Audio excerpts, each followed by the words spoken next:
in and out of the bedroom, Hims has you covered. Introducing a new 2-in-1 approach to level up your game. Tadalafil for better bedroom performance and zinc for testosterone support. Turn things all the way up and find affordable treatment options at up to 95% less than brand names at hims.com/joy. That's hims.com/joy. At First Carolina Bank, we pride ourselves on building relationships and doing the day-to-day things in banking extremely well. Experience the First Carolina way for yourself or your business today. Visit firstcarolinabank.com. First Carolina Bank. Member FDIC. I'm attorney Brian Ritchie. Workers' comp can be tricky, but my law firm will be on top of all the complicated paperwork and sneaky deadlines so that all of your I's are dotted and T's are crossed. If you've been hurt on the job, I'm on top of it. Contact us at ritchielaw.com. WCMC-FM HD1 Holly Springs. This is the Adam Gold Show on the North Carolina Sports Network. McCarthy in the first 3 quarters, 56 yards. He's thrown for 87 yards in the fourth quarter and 2 touchdowns. Has a 3rd and 1 right here. He's at the 14 of the Bears. Thielen in motion. Shotgun snap to the quarterback. He fakes it, he'll run it himself. Over the right tackle, the 10. Got a block at the 5. Sideline, pylon, touchdown! J.J. McCarthy with a touchdown run of 14 yards. This quarterback in his NFL debut is doing it all.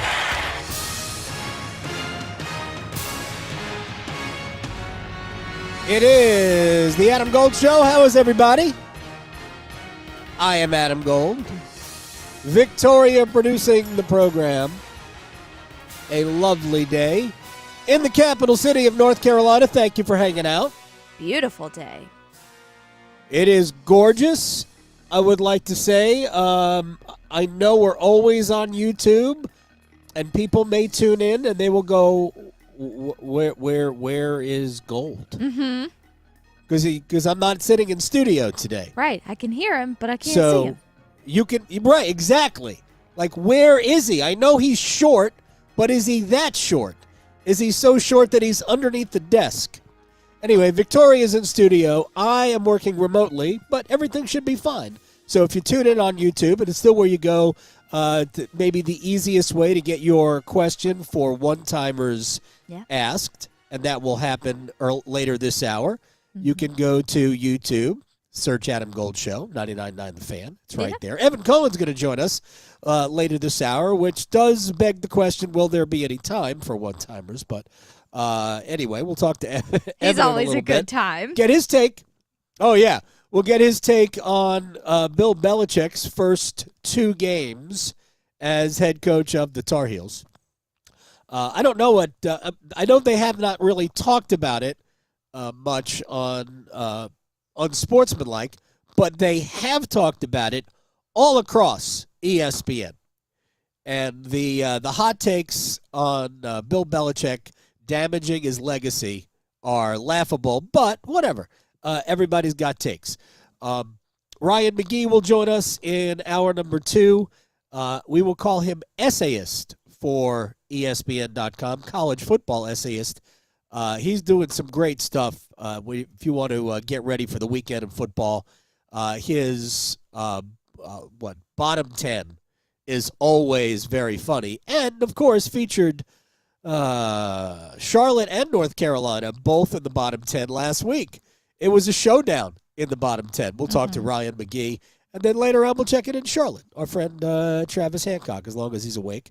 He will join us. I know. I already sent him a text message and told him to set an alarm. Did you? Just in case. I said, just in don't case. forget to set. You never know. Because it's the same time as like a roundtable appearance. And, we've had some times where it's been a struggle. So I was like, don't forget to set your alarm. Hey, sometimes I'm not ready for the start of the show. That's okay. Right? I'm doing something else. I don't realize that the music that's playing isn't a commercial. And you're like, anytime you're ready, Adam, just put your headphones on and let's go to work. So we watched a weird football game last night. Before we start, Victoria, did you notice that all of the primetime games, actually I shouldn't say all, 3 of the primetime games this in opening week, because I don't think the Chiefs and the Chargers was weird. Yeah. 3 of the primetime games were kind of What? Kooky. Yeah. What was I? What was I watching? Is it a we full had somebody moon? spit. Right. Yeah. Well, you know what? It was pretty close Yeah, maybe that's to it. a full moon. Maybe At that's it. some point over the last 4 or 5 days, we had a full moon. Maybe. But Thursday night with the Cowboys at the Eagles, we had Jalen Carter spit on Dak Prescott. We still have not heard from the NFL about whether or not there will be supplemental discipline after the fact that he was kicked out of that game before they even snapped the ball offensively for Dallas. So we don't know what's going to happen there. If it's me, he's getting at least a game. Yeah. You just can't allow – I mean, it's just gross. Not that it's the same thing because the situations are different, but Luis Suarez for Inter Miami and MLS in the aftermath of the League's Cup final loss to Seattle Sounders spit on not even a player. It was like a team staffer for Seattle. Oh. And is wearing a 6-game suspension. Wow.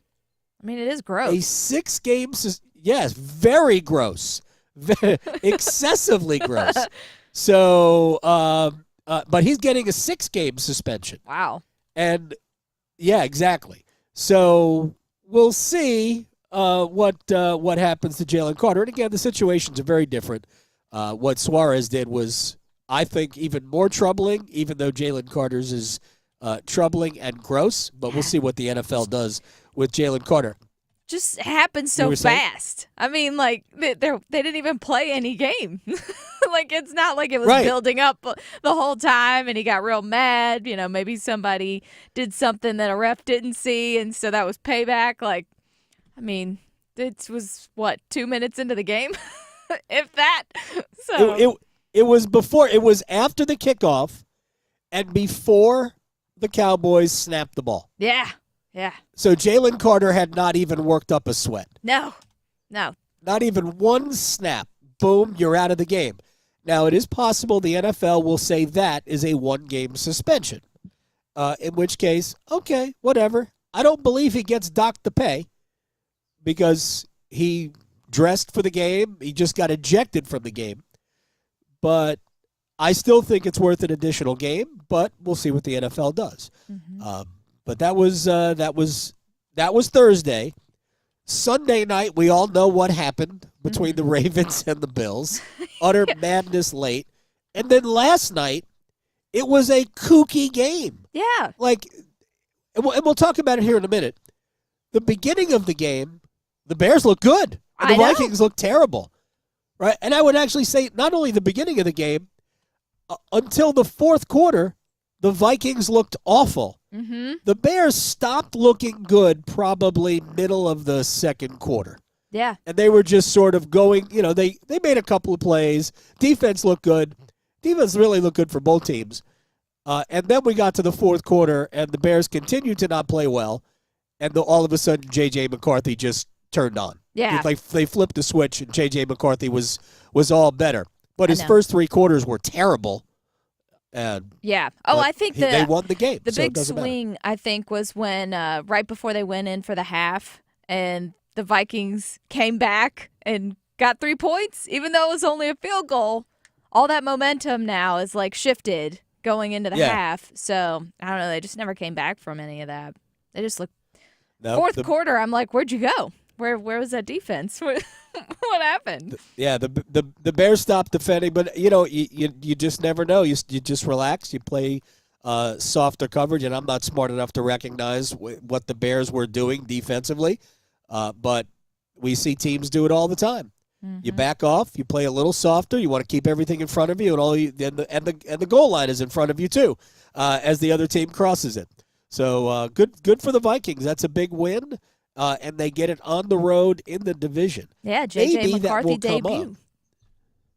Yeah, and it wasn't the debut for Caleb Williams, but it was the debut for Ben McCarthy. Johnson, his head coach. Yep. Right? So Caleb Williams, again, early in the game, looked great. We were like, oh, boy, this combination, Ben Johnson, Caleb Williams, they're fantastic, blah, blah, blah. And then they were still trying to speak it into existence, even though it was starting to wane. And then we get into the second half, and it had completely vanished. And we're like, well, there's going to be growing pains. Yeah, of course there are going to be growing pains. It's the All right, Bears. we should start. Let's get it started in here. All right. Let's get it started. We will get to what happened last night. But the Dave Canales show was last night.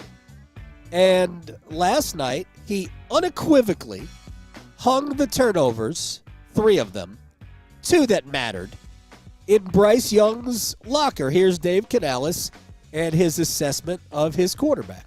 I think Bryce would be, if he's sitting here, he'll tell you he's got to play better. He's got to take care of the ball first and foremost. I thought that he did a great job of getting us to the right play, sorting us out with the protections, getting us to the right calls. He had us up there. We were ready to go. He gave us some good opportunities. He's got a few opportunities I'm sure he would like to have back, down the field on a couple of opportunities. But I just loved the way he kept leading. I loved the way he kept challenging the guys. And I fully expect him to continue doing that. Okay, I have no problem with Dave Canales' assessment of Bryce Young.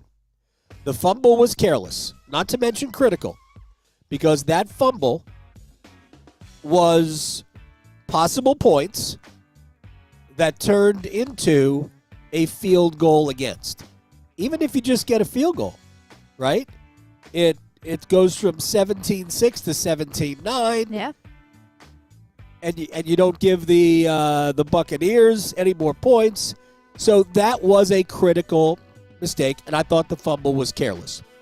The interception on the second series was, according to the head coach, also on Bryce. Ill-advised throw intended for Xavier Legette.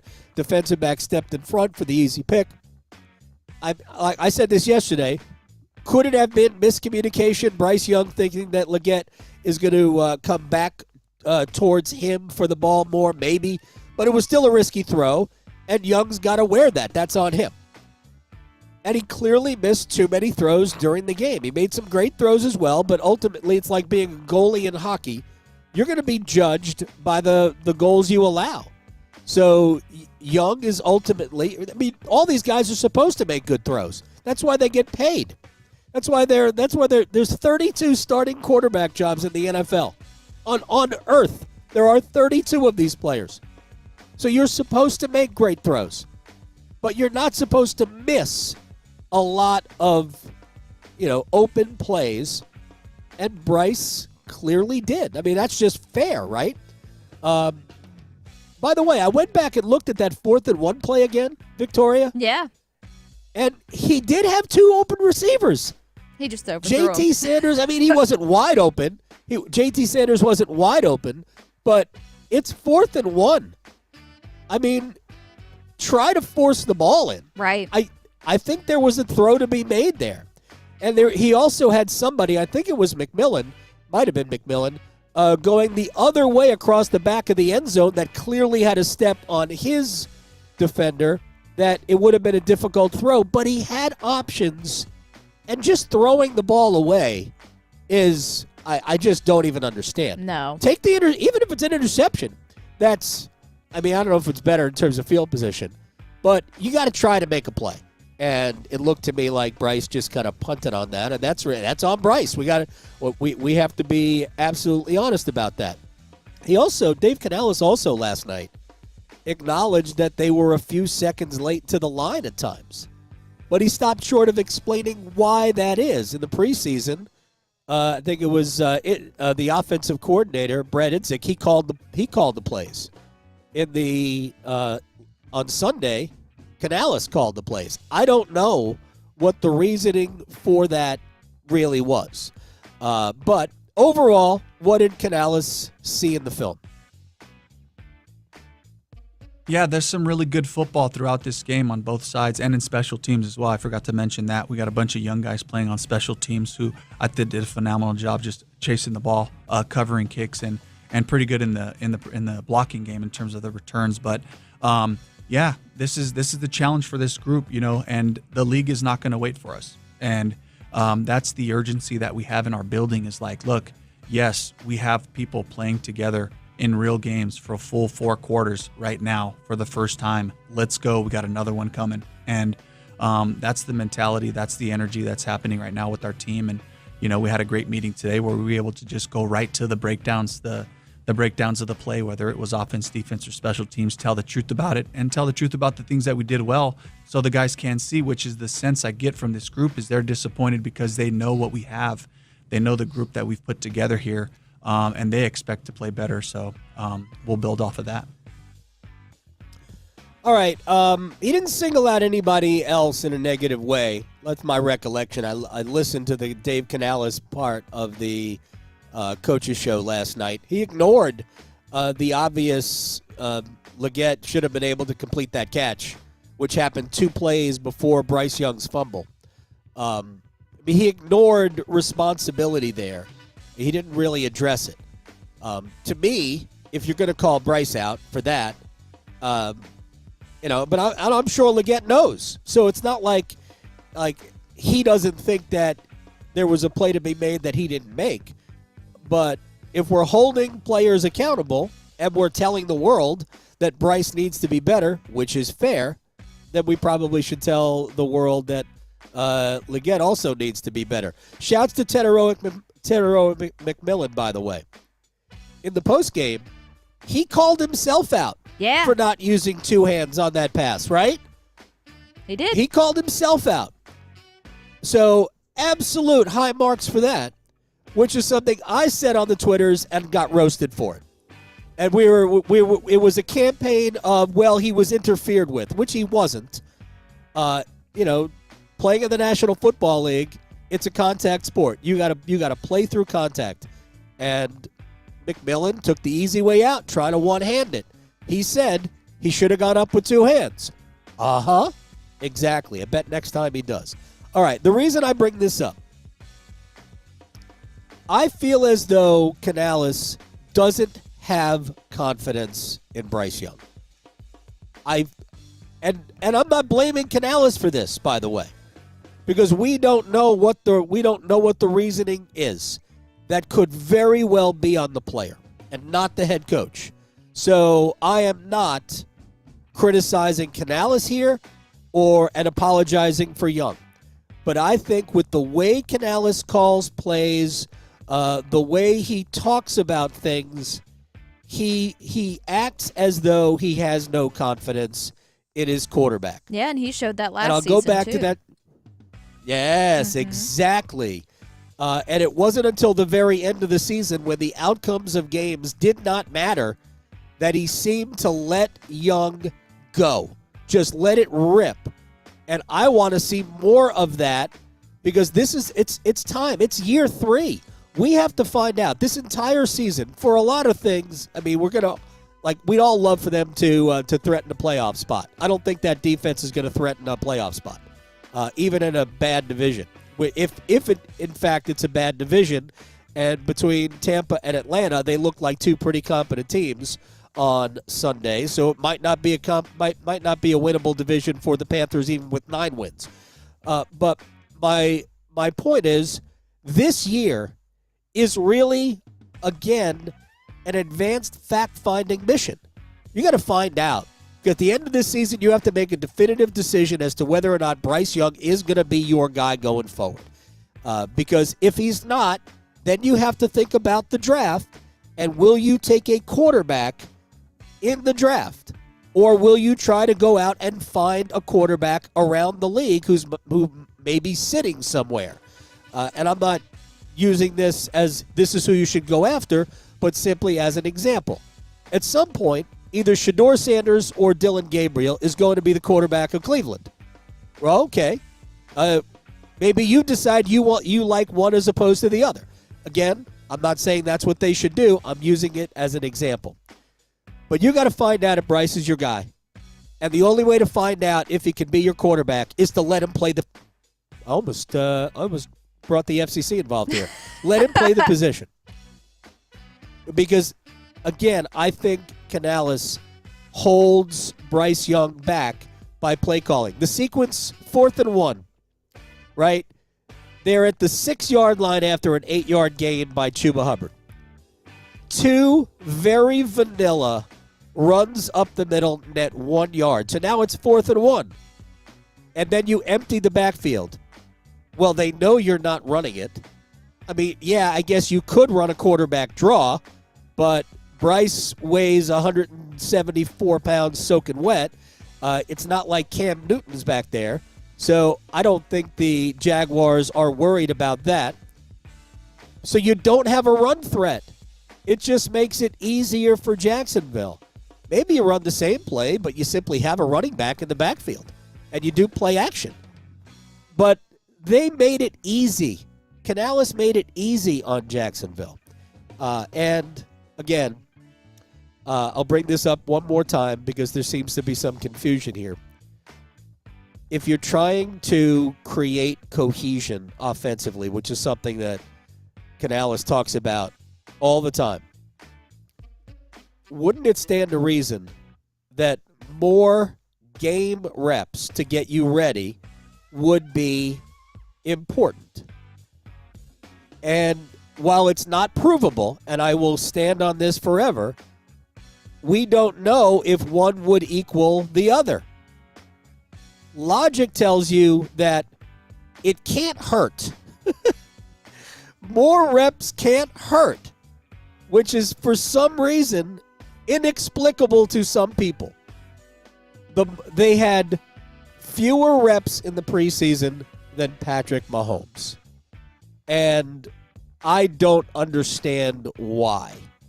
No. And again, I get back to that game in Houston, and Dave Canales was simply mad. He was mad at the offense.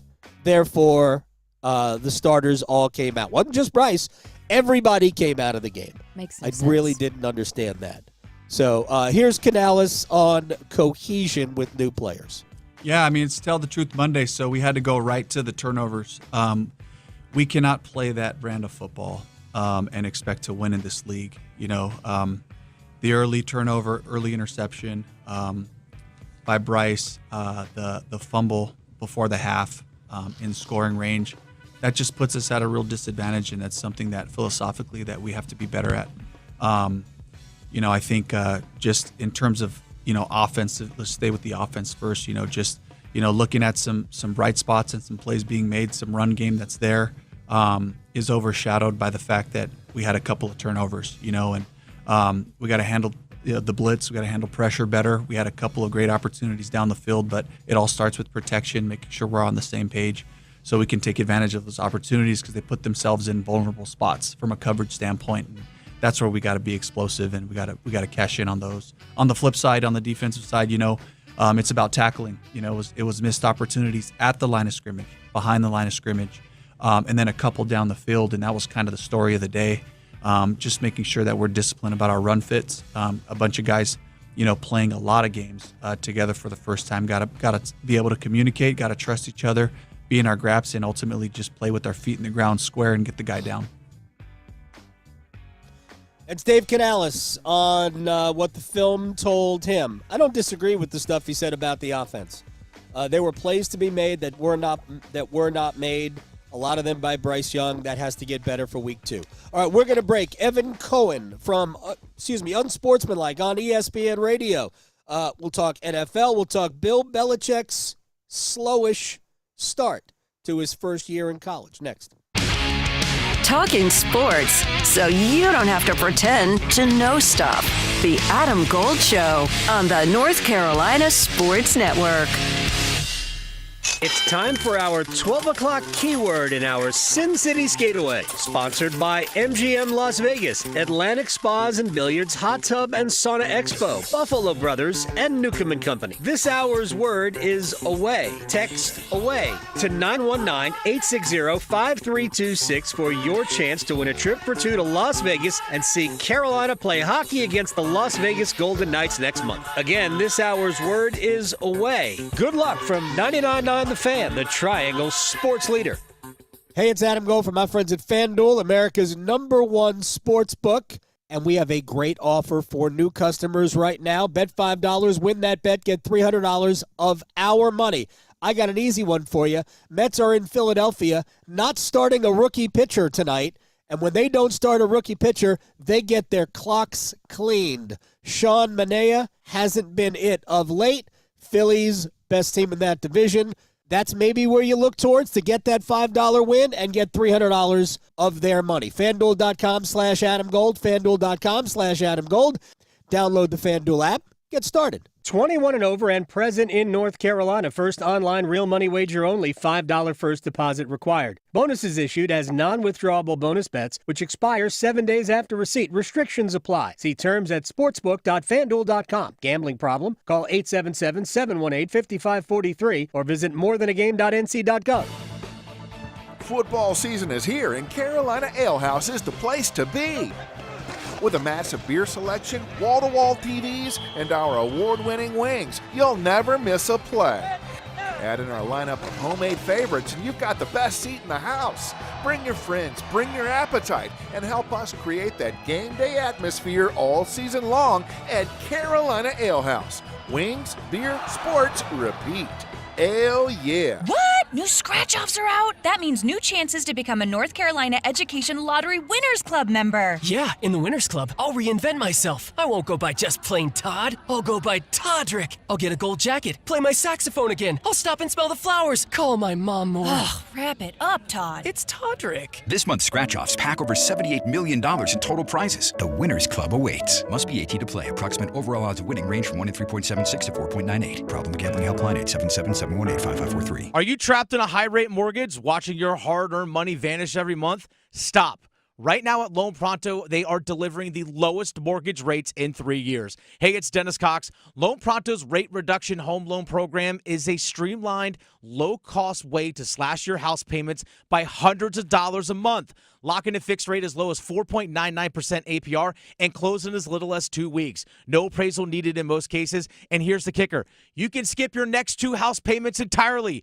Don't wait. Rates this low won't last. Call Loan Pronto now for your free, no-obligation quote. Loan Pronto is amazing. Imagine lower payments, more money in your pocket, and a fresh start with a better mortgage. Call 919-381-1760 or visit loanpronto.com to lock in your new low rate and skip those next 2 payments. Don't let the high rates hold you back. Call 919-381-1760 or go to loanpronto.com right now. Equal housing lender, NMLS 1661781, subject to lender approval, NMLSconsumeraccess.org.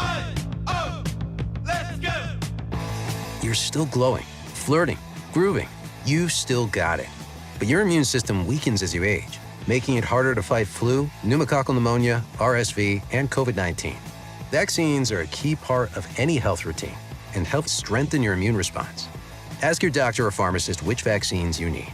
Schedule in minutes at vaxassist.com. Sponsored by Pfizer. This is Adam Gold. And we're going to have Seth on the show next week when he gets back from vacation. He was by a pool. What are you doing? Get off Twitter. It's nicer to be on Twitter when you're by a pool anyway. No, just stop. Stop engaging with people. The Adam Gold Show.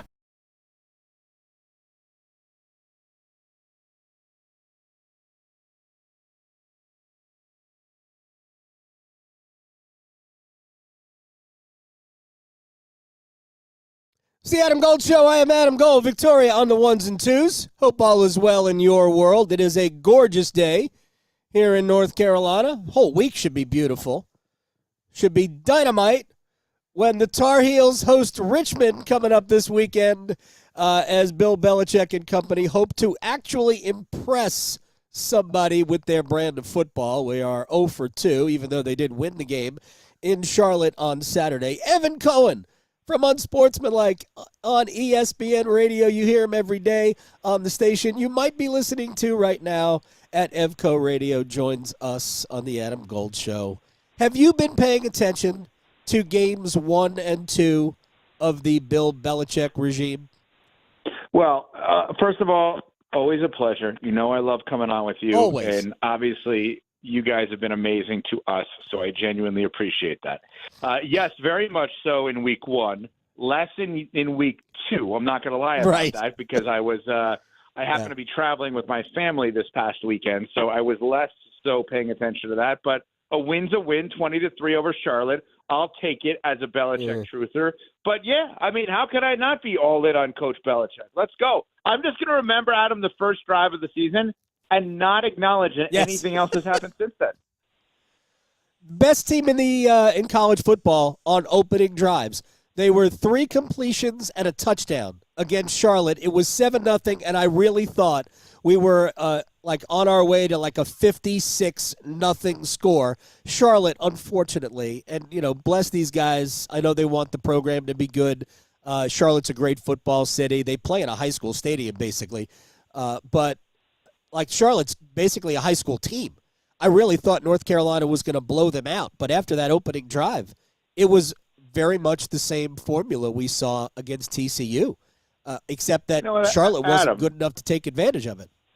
Adam, I'm on to Richmond. I'm on to Richmond. That's what I am. I'm just on to Richmond.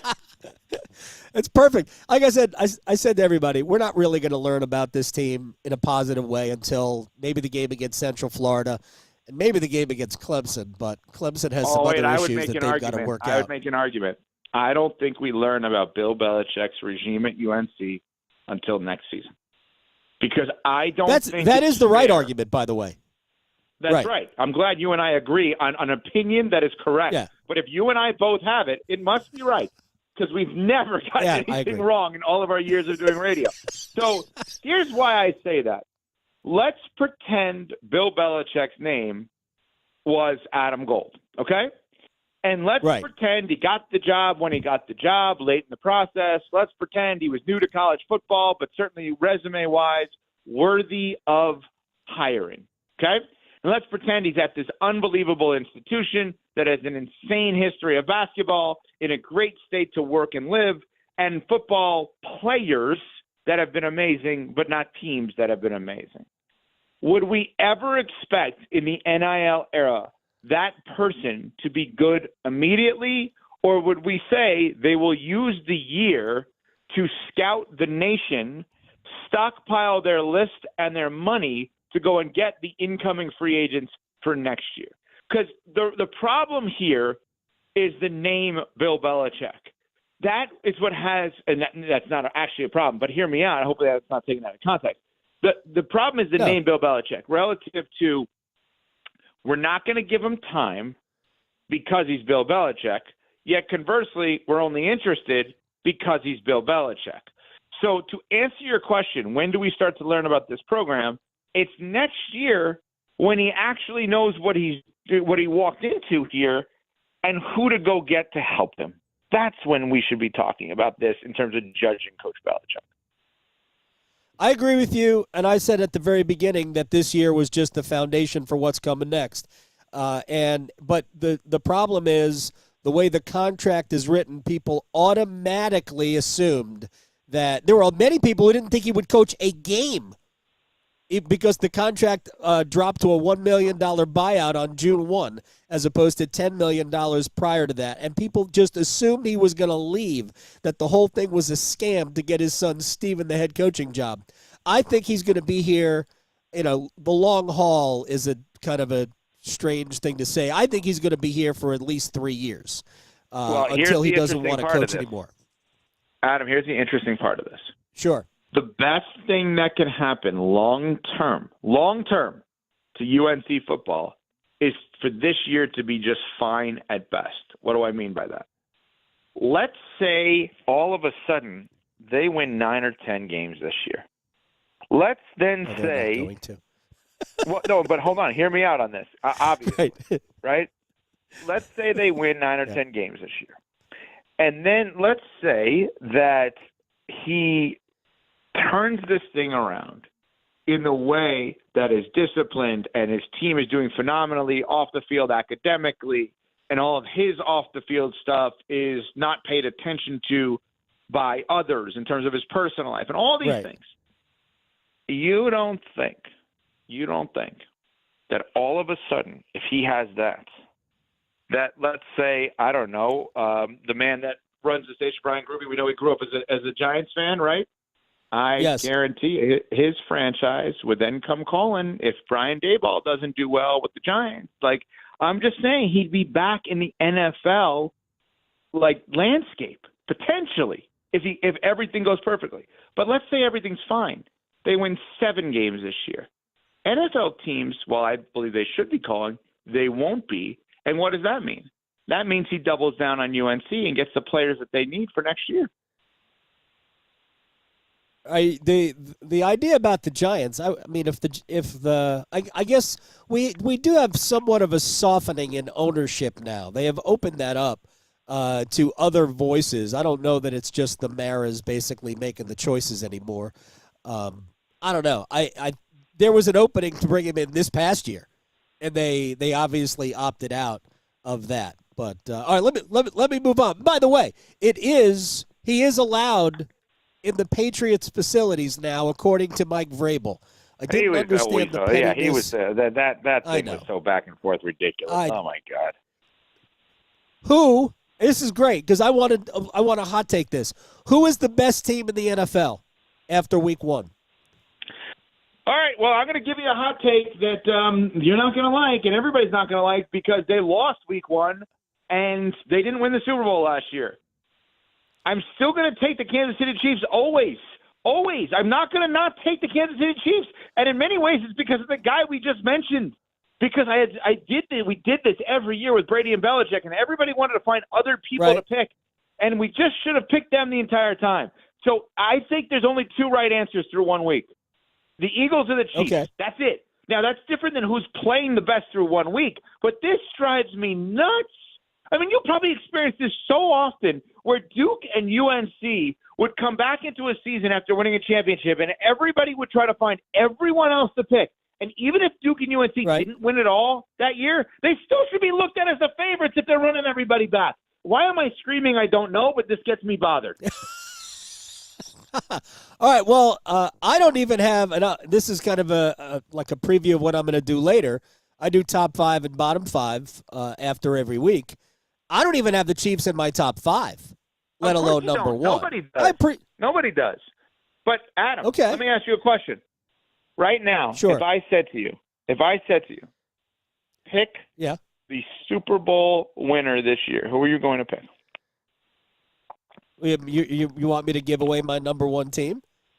Yes. Hold on. Packers. No, I don't. Wait a second. I already did. I just gave it away. Maybe we're thinking about this differently. No, but maybe we're thinking about this differently. Your number 1 team through 1 week is not necessarily the team you think is going to win the Super Bowl. That may just be the team that you think, I saw the body of work for 4 quarters. That is the team that I believe right this second on September 9th is the best team in the NFL. That doesn't mean you're saying they're going to be the last team standing in February. Well, in some cases it might not, but in this case, I think it is. I think Green Bay is the best team. I think Micah Parsons leads them into a Super Bowl just to rub Jerry Jones' face in it. And you may be right. And we're going to be there on Thursday night. We're doing our show from Wisconsin on Thursday and Friday of this week, and we're going on Sportsmanlike is to Lambeau for that game. But I guess my point is we all are really excited to give out this crown of best team, and yet we just think because Mahomes had a bad game or the Chiefs had a bad game that they're like not the team, and that to me is just odd. You don't think they have flaws? Because I think they have offensive flaws. Of course they do. As great as Mahomes is. But Adam, what I go to, and maybe I'm going to be wrong, but what I go to is the thought process of, all right, so here are the 3 things that have gone wrong with the Chiefs. They're going to go and find people to fix those because what the hell do they care about future picks? You know the Eagles made 2 big acquisitions this week alone? I mean, think about it. They signed Darius Smith as a big-time pass rusher, or was in his career, and they just traded for Tank Bigsby from the Jaguars, a running back who had 7 rushing touchdowns last year. They just give up future late-round picks. What do they care? They're in win-now mode. Yeah. So that's why I'm projecting out still the Chiefs until otherwise proven, because all of the issues that you're going to bring up, which I'm sure are going to be correct, I just think they'll fix. Well, they may. And if they fix those and it looks like they're fixed on the field, like I don't think the Chiefs are like the 13th best team in the league. I just don't have them in the top 5 based on what I saw Friday night. I don't have the Chargers in my top 5 either, by the way. But look, I think the Chiefs have the best quarterback. And I don't care what he looks like. He's the best quarterback. I don't know that the pieces around him are as good as they need to be, as reliable as they need to be. We already have Xavier Worthy hurt. Travis Kelce's clearly coming to the end. Plus, I think he's going to release his first album under Taylor Swift's label, which I don't know if she even has a label. Do you believe this, that Taylor Swift is so good and so talented that if Travis Kelce was on a track, that we would think he's good? No, but we would accept. Rapping, the Swifties would accept it. Well, I just assume like her level of talent is so through the roof, and her business acumen is so through the roof that I just like she's one of these like blind benefit of the doubt people for me now. Like after listening to a lot of the podcast with Travis, like she's a blind benefit of the doubt person. Like all right, like she's just gonna figure it out. She's gonna figure it out. I think we spoke about that podcast maybe the last time. I found the whole thing's fascinating, and I also found like his love of sourdough bread, and her love of sourdough bread, also is that fascinating. Top bread out there, like because I like rye, rye, marble rye. What's focaccia? Is it probably better than sourdough, right? Well, focaccia is a style of bread as opposed to a type of bread. Wait, what? What does that mean? Focaccia it's like a style. You can put whatever you want in focaccia. It's more of a style of bread than it is a type of bread. You could, I mean, if you wanted to, I have not seen it. You could make focaccia with rye. Really? I didn't know that. Yeah, sure. You can. Yeah, focaccia is just the style. What is the style? It's like the shape of it. Yeah, focaccia is like a flat. This is really important. Focaccia is a flat bread. It's like a flat. It's almost like the crust of deep dish. Smallman will know about deep dish pizza, which is too much bread. Yeah, I agree with you on that. That's lasagna to me. Wait a minute, I just looked it up on Wikipedia. Focaccia is a flat leavened. Why is this night different than any other night? Baked Italian bread. In Rome, it is similar to the type of flatbread. That's what I always thought it was the type of. Yeah. Wow. No, it's just a style. You learn something new every day. I never knew that.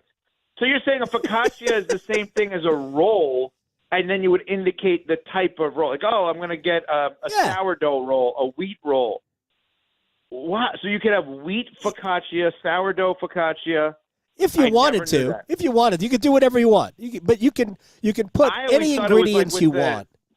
Like the olive oil and like the green thing on it, whatever that is. Like the what is that called? I don't know. Whatever that, the dill or basil? something on it, maybe basil, dill, whatever. Probably not dill. Knew that. Probably basil. Wow, this is very important. I'm happy to educate. I am happy to educate Evan Cohen. By the way, before I have to let you go.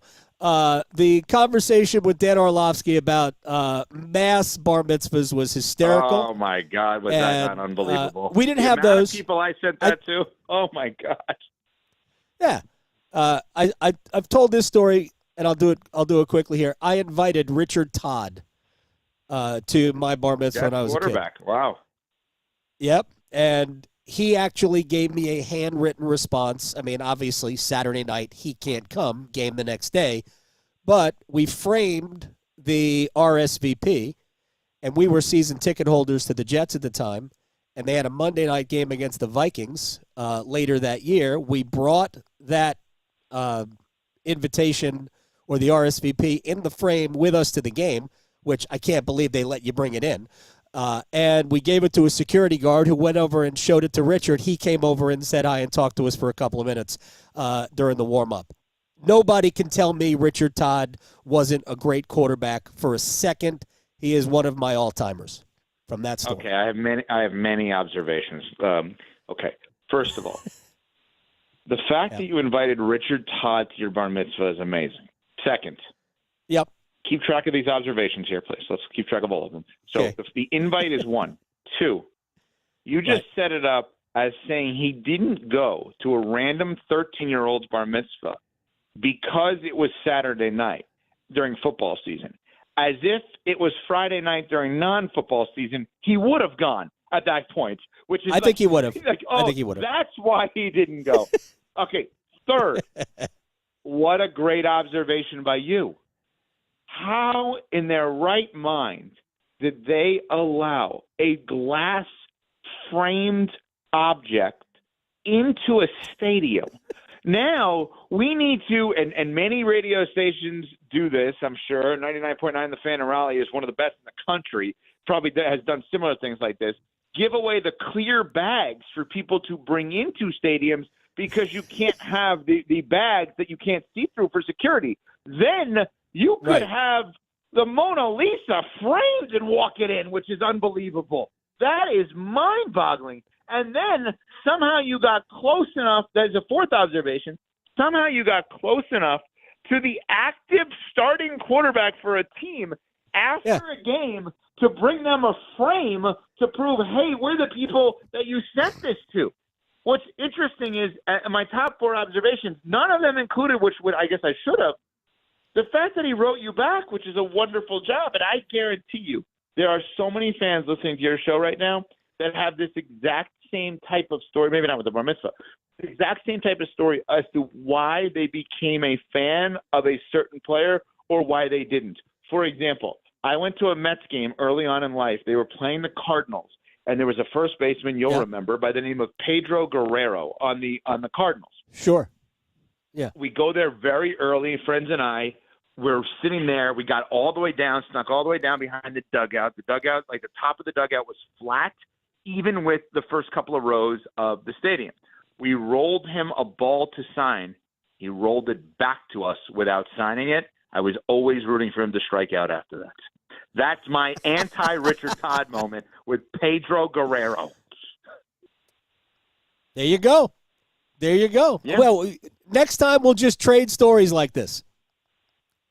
When are we doing our North Carolina basketball random player trivia? We've been hyping this for years now at this point. Well, basketball's, like less than a month and a half away, so we'll have to do it very soon, next time we talk. Okay. All right. Sounds good. You're the best. Evan Cohen. I appreciate your time, my friend. I'll talk to you soon. Always. Thank you as always. I appreciate it. You got it. At Evan Cohen, at EvCo Radio on Twitter, Unsportsmanlike on ESPN Radio. One-timers, get into the chat. Ask your question. It could be a bar mitzvah question. It doesn't matter. You can ask anything you like. Next. Chapel Hill to Charlotte, Greenville to Greensboro. Your sports, his state. The Adam Gold Show on the North Carolina Sports Network. Hey, it's Adam Gold from our friends at FanDuel, America's #1 sports book, getting you ready for kickoff with an offer you will not want to miss. New customers, bet $5, get $300 in bonus bets if you win that $5 bet. That's right. Pick something fun, easily winnable. Bet $5, unlock $300 worth of our money in bonus bets to use all across the world's greatest app. Build parlays, player props, whatever. The NFL is here. FanDuel.com/AGS, FanDuel.com/AGS. Download the FanDuel app today and get started with FanDuel and have some fun this season. 21 and over and present in North Carolina. First online real money wager only. $5 first deposit required. Bonuses issued as non-withdrawable bonus bets, which expire 7 days after receipt. Restrictions apply. See terms at sportsbook.fanduel.com. Gambling problem? Call 877-718-5543 or visit morethanagame.nc.gov. For North Carolina high school seniors, the countdown to college is on. And at CFNC, we've got all the resources and information needed to get you on campus next year. Take College Application Week, for example. Did you know you can apply for free at many North Carolina colleges from October 20th through October 26th? Sure can. Don't miss the opportunity to save some money applying to college. And for more help, visit cfnc.org/C2C. Did you know? Atlantic hurricane season runs through November. From gathering necessary supplies to planning an evacuation route, now is the time to make sure you and your family are prepared. And if a storm damages our electric system, local public power providers are ready to respond and restore power quickly and safely. As a public power customer, you benefit from having an electricity provider that restores power faster than other providers do. Visit electricities.com for storm preparation tips and resources. My name is Andrew Dotson. I'm a peer support specialist here at Phoenix Counseling Center. As a young man, 18 years old, I joined the military, went to Afghanistan in 2012, went through some hard situations, saw some things that were traumatizing. There's a number that I memorized, 105. That's the room number right around the corner. Room 105 was where I stayed last time I was a patient here, right before I got ready to really get sober. The first step in recovery is walking through the door and saying I need help. Visit ncdhhs.gov/crisis services. At North Carolina Farm Bureau Insurance, you're more than a policy, you're family. With offices in every county, we're close by when it matters most. Our local agents customize coverage to fit your life. And our award-winning claims team delivers fast, quality repairs. It's no surprise Forbes ranked us the #1 auto insurer in America. North Carolina Farm Bureau Insurance. Helping you is what we do best.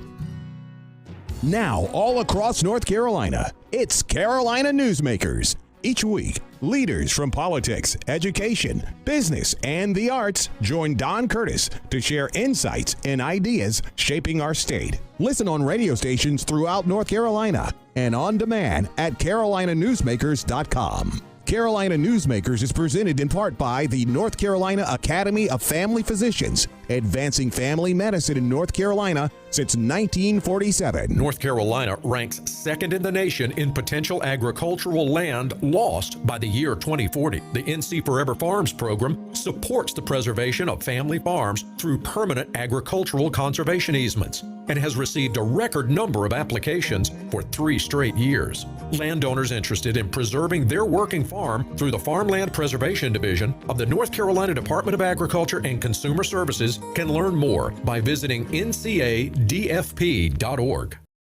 This is Adam Gold. You know, soap attracts dirt, right? That's what soap does. It attracts dirt. Right now, Bill Belichick is soap. That's what he is. Yeah. He's soap. Yeah. He's attracting all this dirt. Or he's like an overripe banana and it's attracting all these gnats. The Adam Gold Show.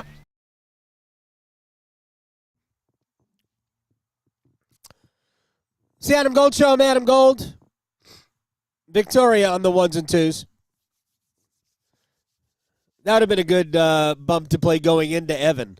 It gets very, very New Yorky, very ethnic-y when Evan comes on. That's where the inspiration came from this one. Exactly. You never know. Exactly. You never know where these conversations will go. We talked about bread for like 5 minutes. I was kind of stunned that he didn't know it. Yeah. Focaccia is a style. It's not a, I had to fact check. I was like, okay, let's see this. But yeah, and now I'm hungry for Italian flatbread. So there's I have made focaccia before. We should ask Felder. Oh, I'm sure Felder is Mike Felder, who we talked to on. Of course, he's probably making focaccia right now. Yeah. All right, let's do Q's and A's. Okay, so we had a couple left over from yesterday. So kicking things off with William. Is Bryce Young in DeMarcus Russell and Ryan Leaf biggest bust of all time territory? No. Like he's not even the biggest bust among he wouldn't even be among the biggest bust of first overall picks in recent memory. Tim Couch would probably be that with the Cleveland Browns. I would say David Carr, but David Carr stuck around for a little bit. Former Panther, of course, stuck around for a little bit, even though he wasn't very good. Look, we're Bryce Young. This is game 1 of year 3. I'm not saying it was great because it wasn't. It needs to be better. But look, I'm not burying him after 1 game of year 3. Yeah, I don't blame you. All right, next up, we've got from Micah. How realistic of a chance does Giovanni Smith have of making the Canes roster? He doesn't. I think that Giovanni Smith has a chance to make an impact with the Chicago Wolves if the Hurricanes decide to go that route. I would say the same thing about Oscar Shillington, too. But I think more than likely these are two players who were brought here simply to fill out preseason rosters to satisfy the NHL's you need to have a certain number of NHL players playing every night. And then you're kind of giving them a chance to showcase what they can do around the league.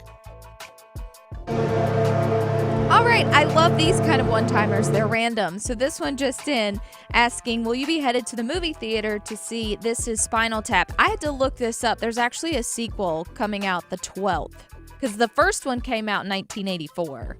So they're making a sequel. The end continues. I haven't seen the first one yet.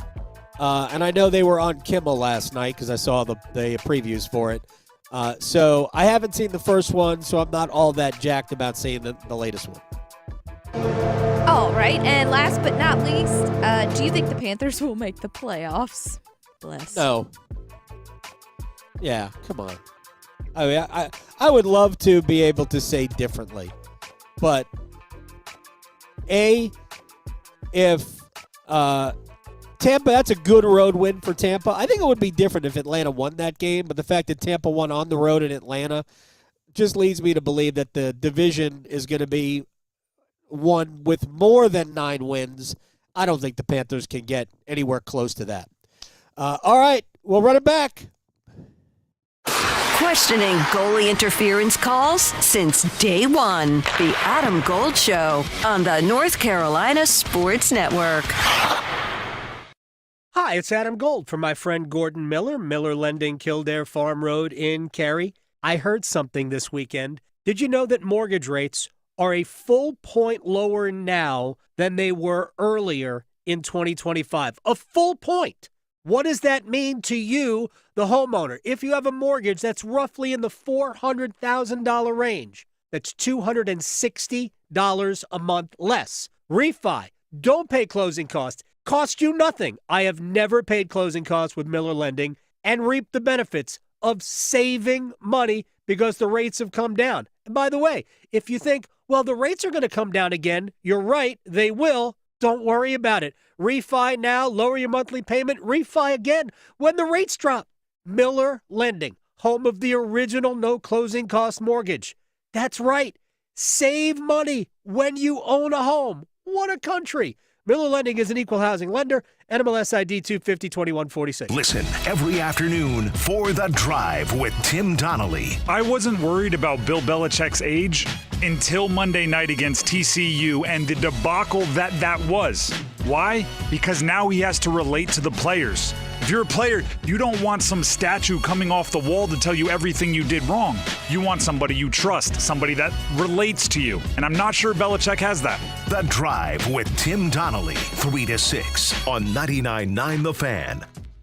This is Dr. Craig McGiffin with Raleigh Weight Loss Center. Did you know, according to research, a majority of people gain their weight back after stopping those expensive weight loss shots? Don't become another statistic. Our doctor-developed program doesn't just help you lose weight, it helps you keep it off for good. We've helped over 70,000 people lose up to 10 to 20% of their body weight in just 8 weeks and maintain their results long-term. No more yo-yo dieting or weight regain. Visit RaleighWeightLossCenter.com now to schedule your free consultation. Hey, Dennis Cox from 99.9 The Fan. For my good friends over at Raleigh Weight Loss Center, you just heard Dr. Craig. So many people have these yo-yo diets and experience when it comes to their weight loss. I can say through Raleigh Weight Loss Center and their program, over 30 pounds lost. Over 30 pounds lost. I'm on my way to reaching my goal weight, but also keeping that goal weight. Visit RaleighWeightLossCenter.com or call 919-897-7506, 919-897-7506. Results may vary. See if you're a winner every night. Watch live lottery drawings on WRAL-TV's 11 o'clock news. That's right, Carolina Pick 3, Carolina Pick 4, and Carolina Cash 5 numbers every night on WRAL-TV's 11 o'clock news. See if you're a winner before you go off to bed. Get your lottery numbers live every night. North Carolina Education Lottery. Only on WRAL-TV's 11 o'clock news. Charlie did not die from an overdose. Charlie was poisoned. No other family should go through this. It's just horrific. Go to safe.pharmacy. Use the free tool. Learn if the online pharmacy you're using is safe. Hey, want to hear something great? Right now at Wendy's, you can get 2 of the #1 selling bacon cheeseburger in all fast food, the JBC, plus medium fries and a medium soft drink for just $8. Want to hear something else great? Double the burger means double the bacon. Now that's a game changer. 2 of the #1 bacon cheeseburgers with fries and a drink for just $8. Gotta be Wendy's. Limited time only. U.S. price and participation may vary. Request $8 JBC meal deal to obtain discount. Individual items at regular price. I'm attorney Brian Ritchie. Getting hurt in a car wreck comes with all kinds of stress and frustration. But when you call me, I'll be on top of all of it. So all you need to worry about is getting better. If you've been injured in a car wreck, I'm on top of it. Contact us at ritchielaw.com. Broadcasting live from the Lenovo Studios. WCMC HD1 Holly Springs. 99.9 The Fan. The Triangle Sports Leader. Carolina moving with some pace. Lopez, deep drop. There we go. Deep throw. Touchdown. Left side. Touchdown, Carolina. Chris Culliver brings it in. 3 plays, 75 yards. The last 51 through the air for 6. Goss left side of the 10. Goss at the 5. Sprints to the front left corner of the end zone for 6. Davion Goss shot out of a cannon for the touchdown. Oh, it's the Adam Gold Show. I am Adam Gold. Thank you very much spending some time with us on a beautiful Tuesday afternoon in the center of the state of North Carolina. Wherever you are, hope all is well. I am Adam. That is Victoria. You can contribute to the show. Go to YouTube. You can watch the show on YouTube. Watch it every day, whether I am in studio or not. Yes, Today we are definitely still live because I know we've had some confusion on the stream, but we are definitely still live. I'm here. Hi. So you can see me. It's just, I told everyone they can hear you. They just can't see you. Right. It's like, what happened? Did Gold lose weight? Because I can't see him at all. No, Honey, that's the answer to that question. Yeah. Yeah, exactly. You know what? Totally missed opportunity on my part for that. Yeah, look, I know Gold's short, but I can't see him over the desk. Where are all the tangerines? All the clementines from yesterday. So, yes, I'm remote, but you can still watch the show and contribute in the chat, YouTube, and then search Adam Gold Show or 99.9 The Fan. Either way, it will get you to it. So in this hour, we are going to do top 5, bottom 5 in the NFL. We'll go back and we'll listen to some of Dave Canales from yesterday's coach's show. We have some stuff for you to hear from last night's NFL football game. And I also want to get into ACC football. Ryan McGee is going to join us next hour. His bottom 10 had a showdown last week. That's a bottom 10 showdown between Charlotte and North Carolina. Look, based on North Carolina after the first game against TCU, it was understandable that they were going to be clowned because 6.1 million people watched TCU demolish the Tar Heels. That number would have been much higher had UNC been better because it obviously didn't hold an audience into the second half because the game was basically over the first play after halftime. So, but I've been saying this at the very beginning about UNC football.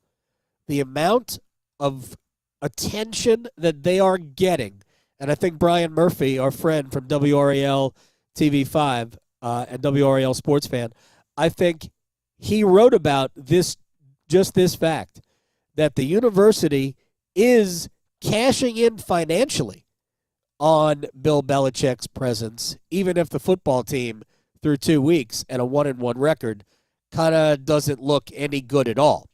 But who knows? Maybe that team will get better, and maybe even they'll get richer, if you will, from the fact that Bill Belichick is the head coach. We'll talk some ACC football here as well, but let's run it back from yesterday. All right, so let's get into the coach's show last night.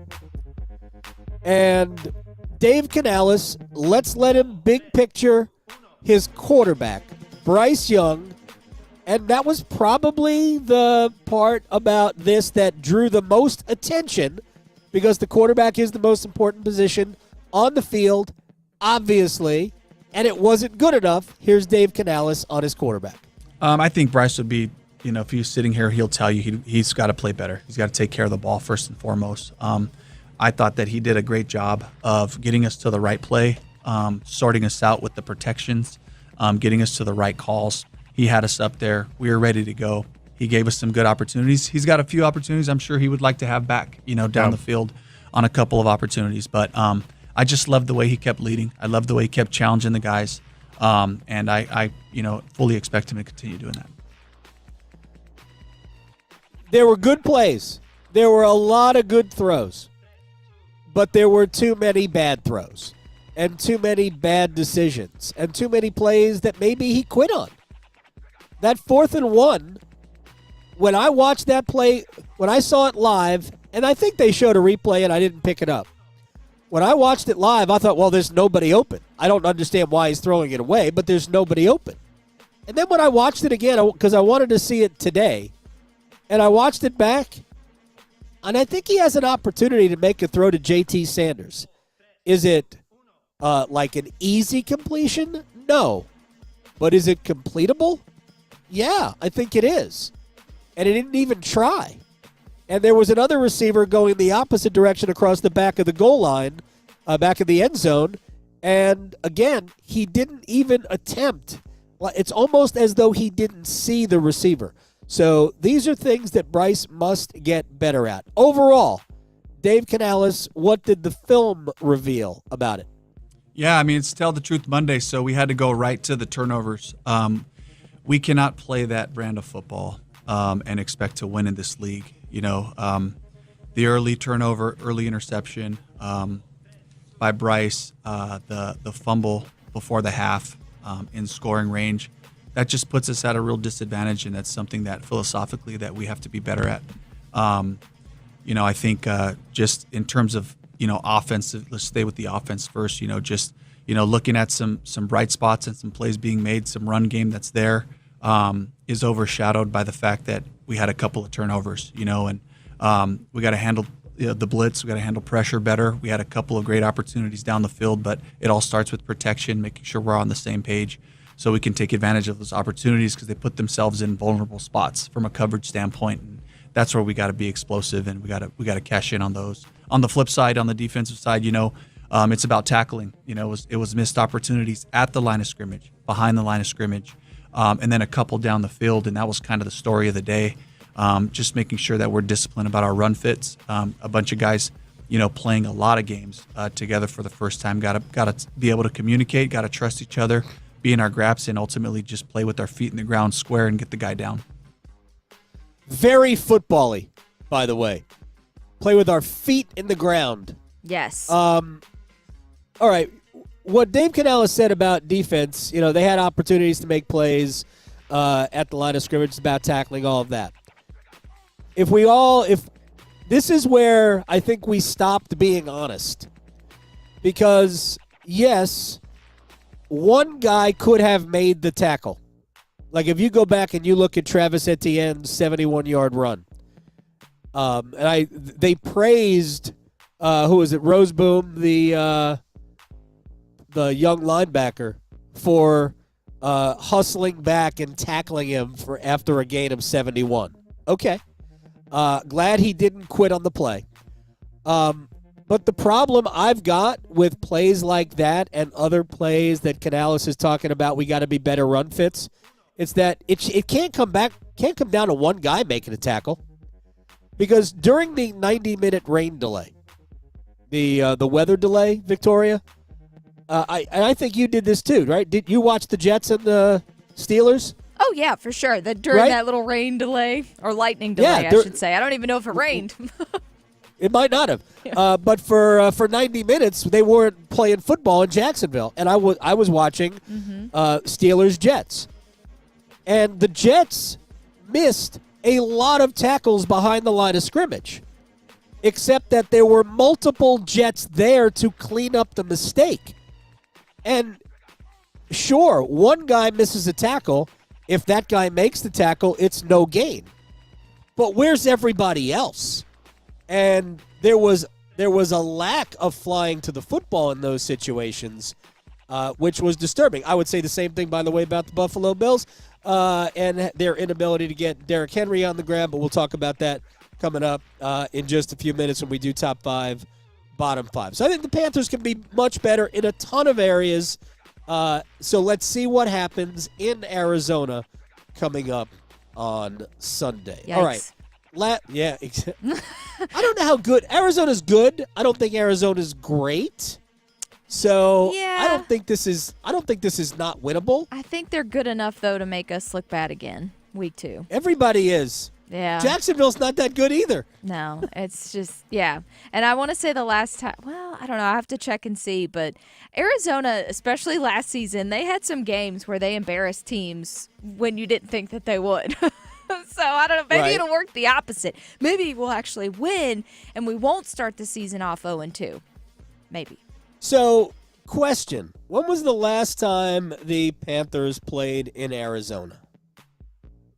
I'm Googling. Let's see. Did they play in Arizona? I know, wasn't that? Because I think the last one was at home in Charlotte the last time they met up. The last time they played out there might have been the Cam Newton game, where Newton had basically 2 series, scored touchdowns on both, and the legend was reborn in Carolina. Mm-hmm.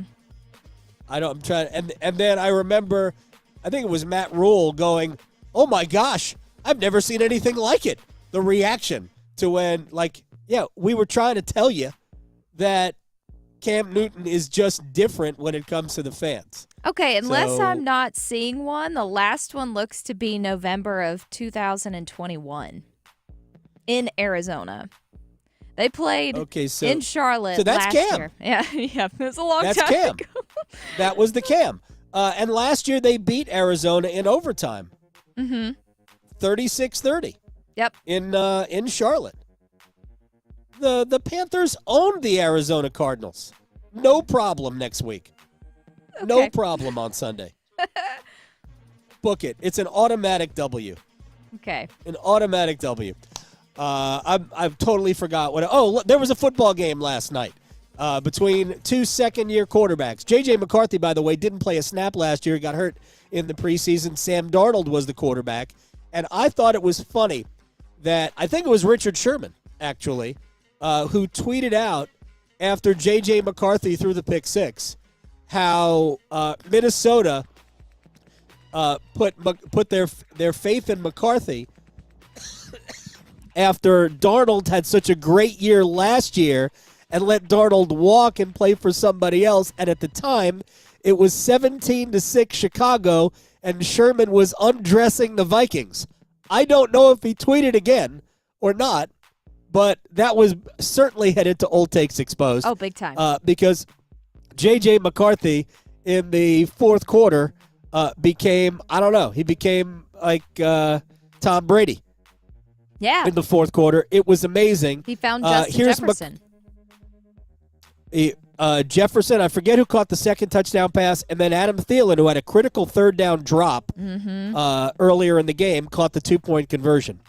Here is McCarthy on bouncing back after the pick 6. You never want to earn wisdom that way, but it just brought me straight back to TCU when I had that first one early on in the game and then the second one later. And, at the end of the day, yeah, it sucks. It's one of the worst things you could do as a quarterback, but you can't do anything about it. You got to focus on the next play. Defense kept us in it the whole time, so it was just on our shoulders to just go out there and execute and, play as one and, move on from that. That's one of those things I don't really hang on, and I was, really grateful the way Coach McCown and Coach O'Connell handled it, and it was everyone on the same page. All right, that happened. Next play. By the way, the guy who he replaced, Sam Darnold, if I'm not mistaken, in his first game as quarterback of the Jets, also threw a pick six. So maybe it's just staying on brand for, I don't know. Here's the head coach, Kevin O'Connell, on his quarterback. There is a big picture plan that, you hope to, not have this chapter be the first chapter of needing to bring your team back so significantly after a really tough start. But yeah, this is, there's no way to deny we don't win this game unless JJ plays the way he did in the second half and most importantly kept the belief of his football team behind him. And now we know it's possible. So, you hope to not be in these circumstances very often. But this team's made of the right stuff. Players have built something special within that locker room and on that sideline, and I'm just very, very proud of them. And you have to be so proud of JJ, leading the group back. We have we do this with football. I don't think we do it with any other. Well, Hurricanes fans do it with hockey, but we do it with football. I don't think we do it with every other sport. We don't even wait for the game to end before we make determinations on the entire season. We don't even wait. I understand there's only 17 games in an NFL season, so each one represents about 7% of your entire season. And a loss could certainly hurt. The Ravens, who lost in Buffalo, might not have home field advantage throughout the AFC playoffs because of that loss. Obviously, the Bills, if they and the Ravens finish with the same record, it would go to Buffalo. At least they would be ahead of the Ravens in that regard. So every game does take on equal or added importance in that way. But, man, we make determinations on players right away. It's hard to play quarterback in the NFL. At times, J.J. McCarthy looked like he had no clue what he was doing, and at times he looked great. And I would say the same thing about Caleb Williams and the Chicago Bears, especially early. They looked great early in the game and then kind of fizzled out. Here's the new head coach, Ben Johnson, on what happened after the fast start. Just inconsistent. We felt like we were going to get some completions to get us going there, get the ball in our playmakers' hands, and it was those were a little bit harder to come by. I thought Caleb did a good job working the pocket there early in the game, and then the running game just I didn't feel the rhythm as I was calling it. There was some good and some not quite so good. It didn't seem like we were all on the same page the whole time, so like I said, that's a reflection of me as much as anything else, because what we said, as long as we were communicating the mic point and we're on the same page, we'd be just fine this game. Yeah, there weren't a lot of attempted runs. Williams was mostly scrambles, and he's very good. My gosh. He is fast and elusive. He's got a great arm. But there weren't a ton of attempted. DJ Moore had 3 attempted. He had 3 carries in the game. So, yeah. Chicago wasn't super effective running the ball. DeAndre Swift was held under 60 yards. I think he had, more than 15 carries. But anyway, didn't seem like either team really made a concerted effort to run the ball. But that is in many ways modern NFL football, where everybody's chucking it all over the place, except when you play against the Panthers, in which case carte blanche to just keep running and running and running and running and running. All right, real quick. If I had to rank, and we're getting into we're ranking things part of the show, because we're going to do top 5, bottom 5 when we come back in the NFL. If I was going to rank the 5 best teams in the in the ACC, I said AFC, in the ACC through 1 week, or through 2 weeks of the season, I think clearly we would go Miami 1, Florida State 2. Florida State was super dominant against East Texas A&M, but, I mean, what level do you place on that? But Miami's win over Notre Dame, maybe not quite as dominant as Florida State's win over Alabama, but I think Notre Dame's probably better than Alabama. I don't know. Maybe we'll look back at that and go, nope, Florida State's the best team in the league, and they might well be. After that, Georgia Tech, 3. I think we'd be being generous to Clemson to say at 1-1 that they're 4th. Because that first half against Troy was so alarming. It was inept. And I just don't know if Clemson is ever going to be good enough offensively to take advantage of what looks like incredible defensive talent, although they don't cover very well in the secondary. Incredible defensive talent. And some very good wide receivers. So I guess what I'm doing here is I'm sort of laying this at the feet of Cade Klubnik, who doesn't look great to me. But they're probably, if not 4th, maybe Louisville is 4th, Clemson 5th. State's 2-0, but obviously we have questions about NC State's defense. They played much better in the second half against Virginia, but even then we're in some ways bailed out by an absolutely awful decision by the quarterback. And Duke goes in that list, but Duke's got to get out of their own way. If you can't get out of your own way, you're just not going to beat good teams. Illinois was there to be beaten, and they refused. They just kept turning it over. So Duke and State, to me, would be battling it out for number 5 in among ACC schools. Hey, Syracuse's win to come back against UConn late, force overtime and win.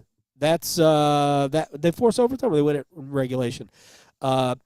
SMU and Boston College both lost overtime games. BC was at Michigan State. SMU was home against Baylor, but I think they both had the lead and blew that. But I think there's good football being played in the ACC. I'm just not sure to what level we can expect Clemson to be. If Clemson figures out their offense, and it's going to be hard, Georgia Tech, that is a great football game coming up this weekend. And if Clemson can figure it out, then the ACC will have 3 challengers for the playoff. And who knows, maybe SMU and Louisville don't lose anymore for a while. But I think there'll be 3 teams challenging for a playoff spot. Miami, South Florida is another great game coming up this weekend. All right, we're going to break. When we come back, the best 5 and the worst 5 in the NFL. Top 5, bottom 5 next.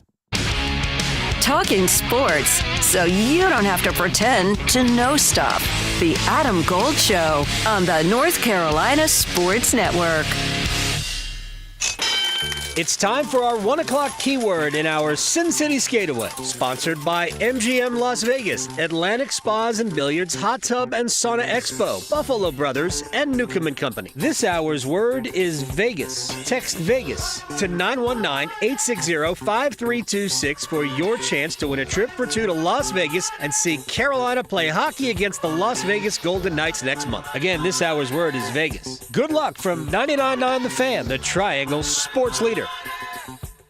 We have been given a late summer treat. I'm Victoria Vodnecker here from 99.9 The Fan for Law Tigers, and Mother Nature has decided to tease us with these pre-fall temps, which just so happens to be my favorite time of the year to ride. And maybe with it not being so hot outside, you think, well, that's one less thing I gotta worry about melting under my gear. But one thing you should definitely never sleep on is the drivers you share the road with. So many people might be distracted. If a random rain shower pops up, it could cause poor visibility. And then sometimes it's just being in the wrong place at the wrong time. But if you're ever in an accident on your motorcycle, make sure to call my friends at Law Tigers first before calling your insurance company. At Law Tigers, they're riders too, so they get it. They know the value of your bike, your gear, the investment that you've made, and what it's like to go through an accident. Case evaluations are always free, and you're not going to pay a dime until your case is settled. Call 1-800-LAW-TIGERS, North Carolina's motorcycle lawyers. Law Tigers is a network of independent law firms who are members of the American Association of Motorcycle Injury Lawyers. Law Tigers is not a law firm. What? New scratch-offs are out? That means new chances to become a North Carolina Education Lottery Winners Club member. Yeah, in the Winners Club, I'll reinvent myself. I won't go by just plain Todd. I'll go by Toddrick. I'll get a gold jacket, play my saxophone again. I'll stop and smell the flowers, call my mom more. Ugh, wrap it up, Todd. It's Toddrick. This month's scratch-offs pack over $78 million in total prizes. The Winners Club awaits. Must be 18 to play. Approximate overall odds of winning range from 1 in 3.76 to 4.98. Problem gambling helpline 877-718-5543. This is what WRAL weather coverage sounds like. Thunderstorm warning right now in the WRAL Severe Weather Center. When your safety is a priority. An indication that there's a tornado on the ground, so get in your safe spot in this area, get in your safe spot right now. With the tools that make a difference. WRAL Storm Tracker is inside the storm. WRAL has the only dual Doppler radar in Wade County. Hear it and see it every day. It looks like the storm is doing exactly what we predicted to do. That's WRAL News. Weather coverage you can count on.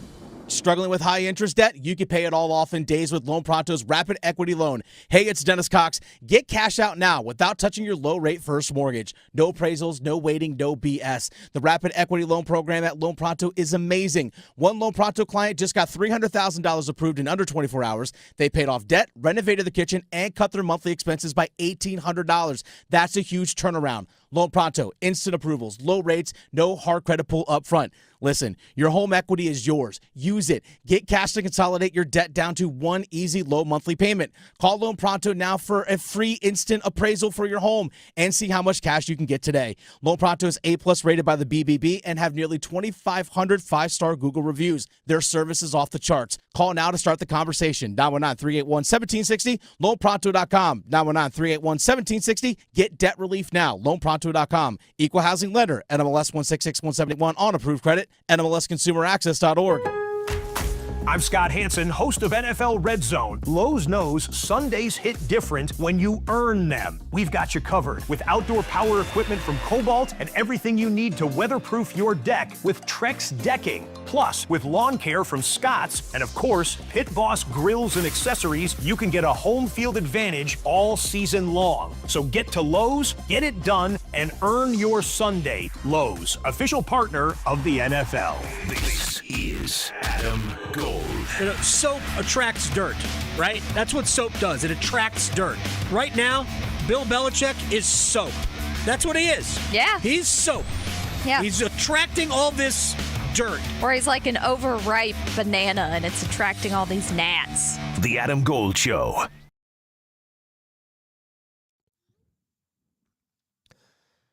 It's the Adam Gold Show. I am Adam Gold. Victoria producing the program. A jammed Hour 3. Our friend Travis Hancock from WFNZ in Charlotte will get the mood on the ground in Charlotte over Panthers loss number 1.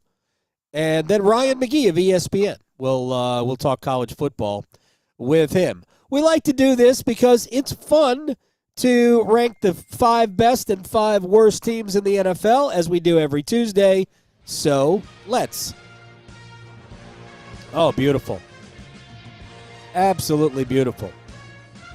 Oh, wait, we've got a sounder for this. The Fox football music. Oh, wait. We have multiple soundtracks for this. I know. We have an official top 5, bottom 5. But then this, I just like football sounds. Gotcha. What do you want to start with? Bottom, worst 5 or best 5? Let's get the worst out of the way because we know where some might be. Okay, well, it's possible. All right, we'll start with number 28. The New Orleans Saints, 0-1, lost at home to the Arizona Cardinals. I think it was 20-14. I don't think Spencer Rattler, their quarterback, I don't think he was terrible. New Orleans, I mean, they're bad, but, I mean, they've got company. and they were 28th in my list. So there are worse teams than the New Orleans Saints through week 1. Can I just say this, though? Don't wear college uniforms. Yeah. Just don't wear college uniforms. Let's not. The Cardinals are wearing all white, and you're wearing Wake Forest's uniforms. Stop that. Just wear professional uniforms. Anyway, that's all I got to say about the Saints. Number 29, the New England Patriots. Home loss to the Las Vegas Raiders. I think it was 20-13. Not a great start to the season. Patriots scored 7 points in the first quarter and just kicked 2 field goals the rest of the way. Drake May and company were mid. They didn't really run it. Like, what are we doing? Mike Vrabel, all you did in your career at Tennessee was run the football. And now we're not running it? What's going on? I thought we were going to run the ball. Anyway, I still think the Patriots are going to I picked them to make the playoffs. It's an ominous start to the season. But I've got them at number 29. By the way, they play at Miami coming up on Sunday. Number 30, fanfare, the Carolina Panthers. There we 0-1. are. There you go. Lost to Jacksonville 26-10. We don't have to talk any more about it. We've talked plenty about it. But as I said, they're not the worst team in the league. Right? Hope not. Right? All right. Dave Canales on what the film revealed about the loss. Tell the truth Monday, so we had to go right to the turnovers. We cannot play that brand of football and expect to win in this league. The early turnover, early interception by Bryce, the fumble before the half in scoring range, that just puts us at a real disadvantage, and that's something that philosophically that we have to be better at. I think just in terms of offense, let's stay with the offense first. Looking at some bright spots and some plays being made, some run game that's there is overshadowed by the fact that we had a couple of turnovers. And we got to handle the blitz. We got to handle pressure better. We had a couple of great opportunities down the field, but it all starts with protection, making sure we're on the same page so we can take advantage of those opportunities because they put themselves in vulnerable spots from a coverage standpoint. And that's where we got to be explosive, and we got to cash in on those. On the flip side, on the defensive side, it's about tackling. It was missed opportunities at the line of scrimmage, behind the line of scrimmage, and then a couple down the field, and that was kind of the story of the day. Just making sure that we're disciplined about our run fits. A bunch of guys, playing a lot of games together for the first time. Got to be able to communicate. Got to trust each other. Be in our graps and ultimately just play with our feet in the ground square and get the guy down. I love that football-y stuff at the end. Play with our feet in the ground. That's good. First of all, I want to start with we cannot play that brand of football and expect to win in this league. He is correct. What he's leaving out there is you can play bad football, even mistake-prone football, and win in this league. Minnesota did it last night. You can. What he's leaving out there, really, and this is not a knock on anybody because it just shows you where the Panthers are, given our lack of personnel, on defense, given a key injury on the offensive side of the ball to Jalen Coker, which really left your wide receiver core at just 3 options, right? Remember, we went into the season going, my gosh, they got 7 wide receivers. As it turned out, they had 8 because they ended up releasing Renfro and then trading Adam Thielen, right? And they didn't even pick up Renfro after trading Thielen. They only picked up Renfro after putting Jalen Coker on IR. Jalen Coker would make a difference on this team. My point is that there is still a talent void on this team. And I want to see better from the offensive line. And on defense, it's more than tackling. There was a dearth of flying to the football and gang tacklings. You can miss the first guy. If the first guy can miss, if there's 3 other guys behind him.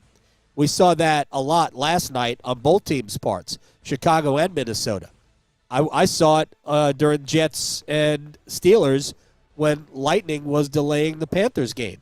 I mean, both teams, multiple guys flying around on the football. First guy misses, maybe the second and third guy makes the tackle. So we need more of that from Carolina. Number 31, the Giants, who lost to Washington 21-6. So they have already decided that Russell Wilson can't play anymore. Okay. And this, of course, is not necessarily the head coach, although Brian Dable did say that Russ would he is the intended starter on Sunday when they play at Dallas. All bets are off. I'm sure we're not that far away from Jackson Dart being rushed to play. And maybe Jackson Dart will be ready for it. I don't know. But, man, this is what we do with quarterbacks. It is criminal. And number 32, Miami. They made the Indianapolis Colts look like one of the best teams in football. And, by the way, they are home to New England on Sunday. Here's Rex Ryan and the Dolphins and their head coach. What the hell is he talking about? You know, maybe he's on a different level, McGenius guy, whatever the hell he is, nerd boy. But anyway, their team has no respect for the coach. They play like that. They're like, come on, man, get us a dang guy in here. Where's the physicality of this team? What did you say? They're soft. They're soft. Like, yeah, I'm with you on that. And every part of their football team. They have tons of talent on this team. Daniel, we were talking, that's why you picked them to win? Because they have tons of talent. Yeah. They don't play with any passion or any smoke to them. All right. I mean, it's easy to say it, I guess, from a studio. I don't know. I will say that Mike McDaniel is the most hip-dressed coach in the league. There's no doubt. Yeah. He is a modern, casual look. I'm surprised that he is not doing like Viore commercials during the game. Maybe he will. Soon. Maybe he will. I think he's wearing like Louis Vuitton and Calvin Klein. I have no idea what he's wearing. All right, here's the best 5 teams in the league. We'll go number 5, the Pittsburgh Steelers. It's everybody's worst nightmare if the Steelers have an offense. Everybody's. I was super impressed. They're not consistently great offensively, but Aaron Rodgers was good enough when he had to be. Actually, he was very good when he had to be. He got away with some bad throws. I thought he got lucky a couple of times, but still, he made some dynamite throws, and he doesn't have to be great all the time, but if they've got an offense, the Steelers are going to be around. Number 4, the Buffalo Bills, 1-0. Wait a second. How can they just be 4 after a 41-40 win? Did you watch their rushing defense? Did you see that? Yeah. Now, maybe that's Baltimore, but this week they play the Jets in New Jersey. Jets can run the ball, too. It'd be interesting to see how the Jets do. And I thought Justin Fields, and I thought this going into the season, Fields could end up being very good for the Jets offense. That's going to be an interesting team. I don't think the Jets are a playoff team, but I think the Jets are going to be difficult to beat. Really. To me, they're in some ways like Arizona. I don't think Arizona's a playoff team, but I think Arizona's difficult to beat. Number 3, Baltimore. Wait a second. They lost to the team behind them? How is what? Yeah. If you watch the game, even though Baltimore lost the game, I think you probably thought that the Ravens are actually the better team. The injury to Kyle Hamilton means everything. And if he's not, I haven't heard if he's out for any length of time. But as long as he's in there, I think the Ravens are better than the Buffalo Bills. Number 2, Philadelphia, who defeated Dallas 24-20. I thought Philly showed some defensive vulnerabilities against the Cowboys. Maybe it was just an inspired performance by Dallas. Philly is at Kansas City next Sunday afternoon. And number 1, as I told Evan Cohen earlier, the Green Bay Packers, who defeated the Lions 27-13, owned them on the defensive side of the ball. Dan Orlovsky from ESPN. I understand that Micah didn't have a ridiculous stat line, but just watch the defensive tape and you're going, this looks like the Eagles defense of last year where they just hunt the football. And I don't want to make it just about Micah because there's so many good players on that defense. You saw Edgerrin Cooper's all over the field. Van Ness was great. Rashawn Gary was great. But the amount of jerseys that you saw run to the football on a consistent basis jumped off the screen. It jumped off the screen. And if that defense can play every week like it did yesterday, this team is going to very much so be there at the end, and we're talking NFC Championship, Super Bowl run. One of the best offensive linemen in the NFL is Penei Sewell for Detroit, and Micah Parsons made his life miserable. He just kept shoving him back into the pocket. They made Jared Goff's life very uncomfortable. Parsons only had 1 sack, but every time he was on the field, he made stuff happen. That's a very, very good and a complete football team without having and maybe this is to their detriment, I don't know, without having a bona fide number 1 wide receiver. They have so many options that, like, I don't know if you were a fantasy football player, I don't know which Green Bay Packer receiver to have. Yeah, there's options. They're all like the same. So they have a really fun football team to watch.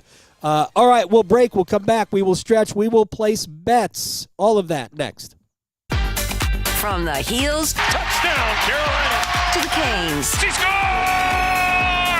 He covers it all. The Adam Gold Show on the North Carolina Sports Network. Are you taking care of someone on Medicare? Navigating Medicare can be overwhelming. You're not alone. The NC Department of Insurance SHIP program can help you figure out what steps to take and when. SHIP counselors can answer your questions. Visit ncshiip.com or call toll-free at 855-408-1212. SHIP provides free, unbiased help in all 100 counties. Project supported by grants from the Administration for Community Living. Contents do not necessarily represent official views of, nor an endorsement by ACL, HHS, or the U.S. government. For North Carolina high school seniors, the countdown to college is on. And at CFNC, we've got all the resources and information needed to get you on campus next year. Take College Application Week, for example. Did you know you can apply for free at many North Carolina colleges from October 20th through October 26th? Sure can. Don't miss the opportunity to save some money applying to college. And for more help, visit cfnc.org/C2C. Did you know? Atlantic hurricane season runs through November. From gathering necessary supplies to planning an evacuation route, now is the time to make sure you and your family are prepared. And if a storm damages our electric system, local public power providers are ready to respond and restore power quickly and safely.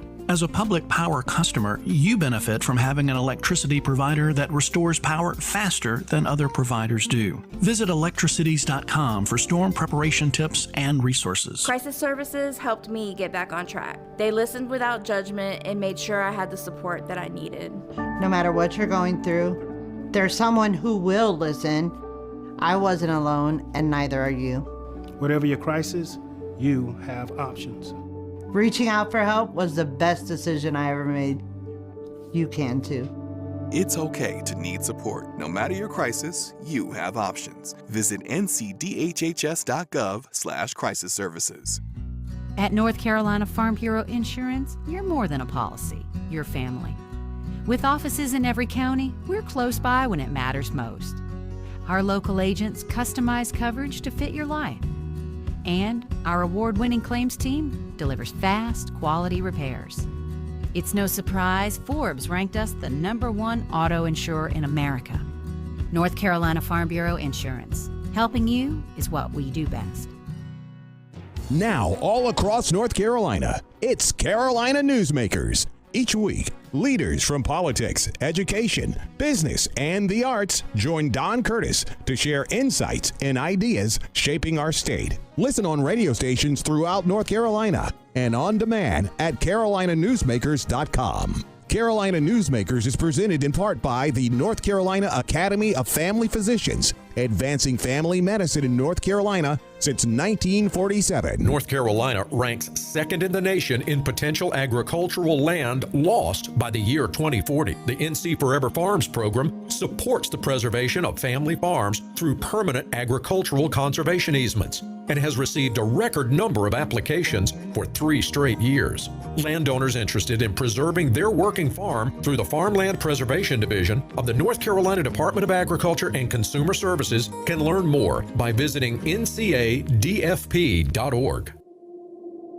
We had to exit the home pretty quickly because of how quickly the water came in. It was just really vital to me whenever all the public service announcements were going out, that we needed to get our water tested. We need to, get in the field and start helping people disinfect their water supplies. It's really critical to their health to be able to have that safe drinking water. They were reaching out to me to make sure that I knew that there were resources available. NC Public Health, everywhere, every day, everyone.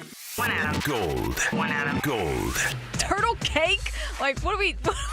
Isn't that an ice cream? What? Where's the confetti cake? Because, hello, confetti cake, delicious. With the little, I don't even know if it's real, but the little dots in the icing, like... None of these are real. What kind of fake thing that is, but it's delicious. It's my childhood. Like, that wasn't in the top 10. His opinion's invalid to me. The Adam Gold Show.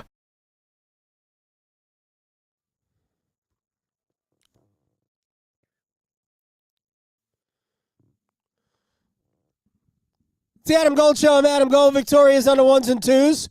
I'll place bets a little bit later on. I don't think I won any bets yesterday. It's a terrible run. It's okay. We're going to shake it off. Awful run. Mets lost again last night. We're probably going to go back to that tonight. But Mets started our friend Nolan McLean. Not our friend, obviously, but Nolan McLean, Garner High grad, and he pitched 5 1/3 innings.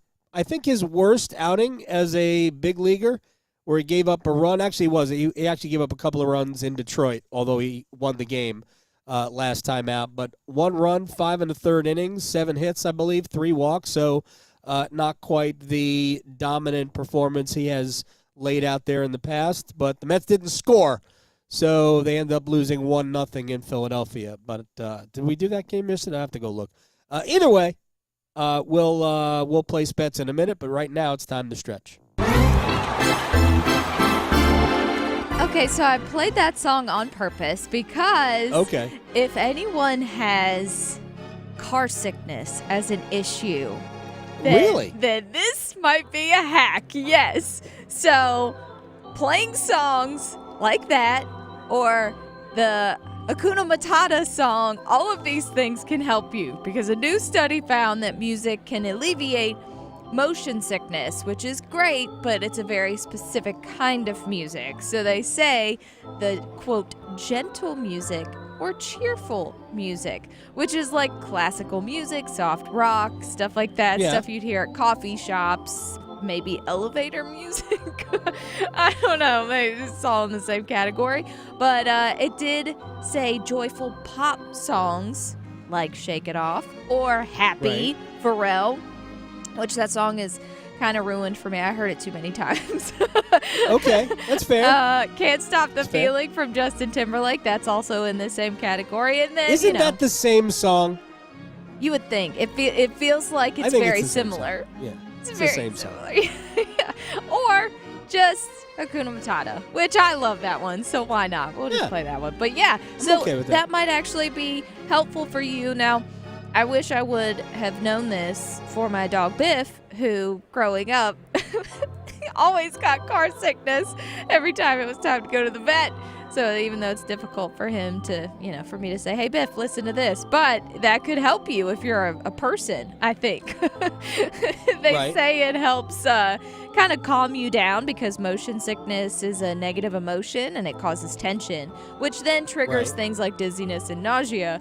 But the music kind of counteracts those negative triggers. So music's just great for everything. So next time, maybe if you have a kid or if you're one of those people, which I know a lot who cannot ride in like the back seat of a vehicle because they get car sickness, then if you are stuck back there, then just ask the person maybe to play Taylor Swift or Pharrell if you can't stand that. Either way. So you mentioned car sickness. I have not. I've been seasick before. Oh, yeah. But I don't get it anymore. I've been on a boat in the ocean and without getting seasick, so it was a one-time thing, I think. But Aileen, when we drive like to Jack's soccer matches, wherever, well, sometimes it's just in Holly Springs and we live north of the city, or we were just out in Winston-Salem a couple of weeks ago. So if she is riding in the passenger seat, she like gets fidgety to the point where she's uncomfortable and eventually has to drive. We should probably start out that way. Oh, yeah. And I said, am I that bad a driver? She goes, no, it's not you, it's everybody. Except I don't see her react that way to other people. So minus the everybody. So what's your verdict on that, Victoria? Yeah, I think she's just trying to be nice. She loves you. Yeah, I don't know about that. Yeah. I'm not 100% sure. Yeah. But I think you're right. She's just trying to be nice. Yeah, that could be a thing. I understand the feeling because when you're used to being the person driving everywhere, it's kind of like it's weird to not be the person driving everywhere. Yeah, I know. Also, you got to be careful. People are crazy out there. People are crazy, so they get real mad real fast, real crazy. Yes. So, yeah, be careful of that. But maybe calm music will help people chill out. I don't know. But last but not least, I don't know if this will help people chill out. I don't know why we're talking about jelly beans right now when that's typically an Easter thing. Are we? We are. Okay. Because I didn't know we were. KFC decided to tell us now that they're making a new jelly bean and it's going to taste like their food. What? Whoa. Like a fried chicken jelly bean? Yes, they say that there's going to be 3 flavors. One is fried chicken, one is sweet corn, and one is gravy. They made one taste like, which now I want to know, are they also going to make them the colors? Because, around Easter, they come out with those boxes that have the, like, these are good. Like, is it a good flavor or is it an awful flavor? Does it taste like feet or is it an apple? Like, it's one of those things. Interesting. So now I want to know, it makes sense that they would make it maybe like sweet corn, yellow. Duh, you would think so. That would make sense. But what if they're going to throw us a curveball and make it pink? Like, would that throw people off? I don't know. That would definitely throw you off if it was pink. Like the fried chicken could be like the caramel color, right? So if you knew that you were getting it at KFC, then you would expect it to taste like chicken. Right. And I don't even remember what the other flavor was, but gravy. Yeah. I'm exactly. sorry. That's gross. What are we doing? So I guess I'm not anti-sweet corn for a jelly bean. No, I don't. I'm not anti-sweet corn. I don't hate that because that's actually sweet. Why are we having savory with our candy now? It's just so weird. It's weird. I would rather eat the real chicken. That's my thing. Can I just have the real thing, please? But if you want this will be. But this is the thing. They're telling us now.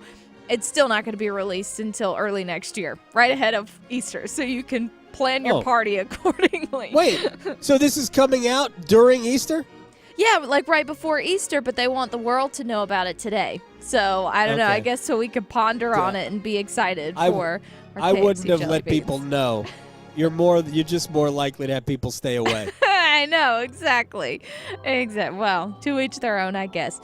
Maybe we can entice people with our bets. Place your bets. Here we are. I bet you slice into the woods $100. Gambling is illegal at Bushwood, sir, and I never slide. Okay, you can owe me. I owe you nothing.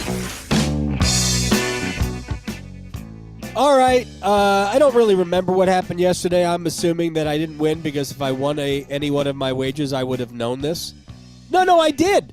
I had the Vikings and the over. Vikings minus 1.5 and over. Oh, there you go. So that was a win. There you go. That was a win. Obviously, I didn't place real money on it. Otherwise, I would have remembered. Yeah. Maybe I should have done that. All right, you go first. Okay, well, this one, I'm just speaking it out into existence. Come on, Cubs. This is getting ridiculous. So they're in Atlanta.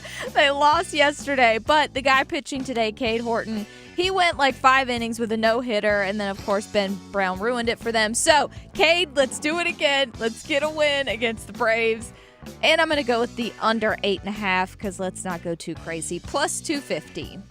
All right. The Cubs are in good shape to make the playoffs, so you don't have to complain. I hope so. I mean, they need to win. They need to. I mean, there's still 3 weeks of baseball left. They so need to pick it up. It's not a lock. And but the they have Brewers an 8 lost, game, too. So, yeah, but not the Brewers are the best team in the league. The Cubs have an 8-game lead over the Giants for the last wild card. Yeah. So they're going to make the playoffs. The Let's Mets, not on play the with other our hand, food. are just exactly. Mets are just 3 games ahead of the Giants for the last wild card. So the Mets have to figure something out. And it ain't going to happen tonight in Philadelphia, because the Mets are not starting a rookie. When they start rookies, they pitch well. When they don't start rookies, they don't.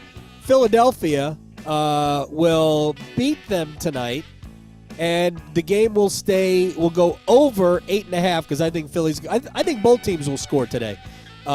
Philly over 8.5 plus 240. Yeah, that was a crazy game yesterday where they won by 1. The Phillies. 1-0. Yeah, 1-0. Exactly. So I am obligated to go against my White Sox rival. So let's go Tampa Bay Rays. And you know what? They should go crazy. Let's take the over 8.5 plus 220. Why not? Why are you picking on the White Sox? I mean, that's I'm a Cubs like fan. not That's even what a I'm real. supposed to do. I understand. They're just not really a real baseball team. All right, let's go to San Diego hosting Cincinnati. Manny Machado, anytime home run hitter, plus 340. Nice. Last but not least, I mean, they whooped up on them big time yesterday. The Washington Nationals won like 15-1 or 2. I don't even know, against the Miami Marlins. Right. So give me the Nationals because they're underdogs today. So plus 105. It's like an NIT game. All right, finally. The United States men's national team in a friendly against Japan. I believe this game will be in Columbus tonight. Christian Pulisic, anytime goal scorer, plus 310. But the U.S. is not allowed to win any of these games, so they won't. A draw with Japan is plus 230. Very disappointing international window, I feel, for the United States. Unless they do something crazy like win. Chapel Hill to Charlotte, Greenville to Greensboro. Your sports, his state. The Adam Gold Show on the North Carolina Sports Network.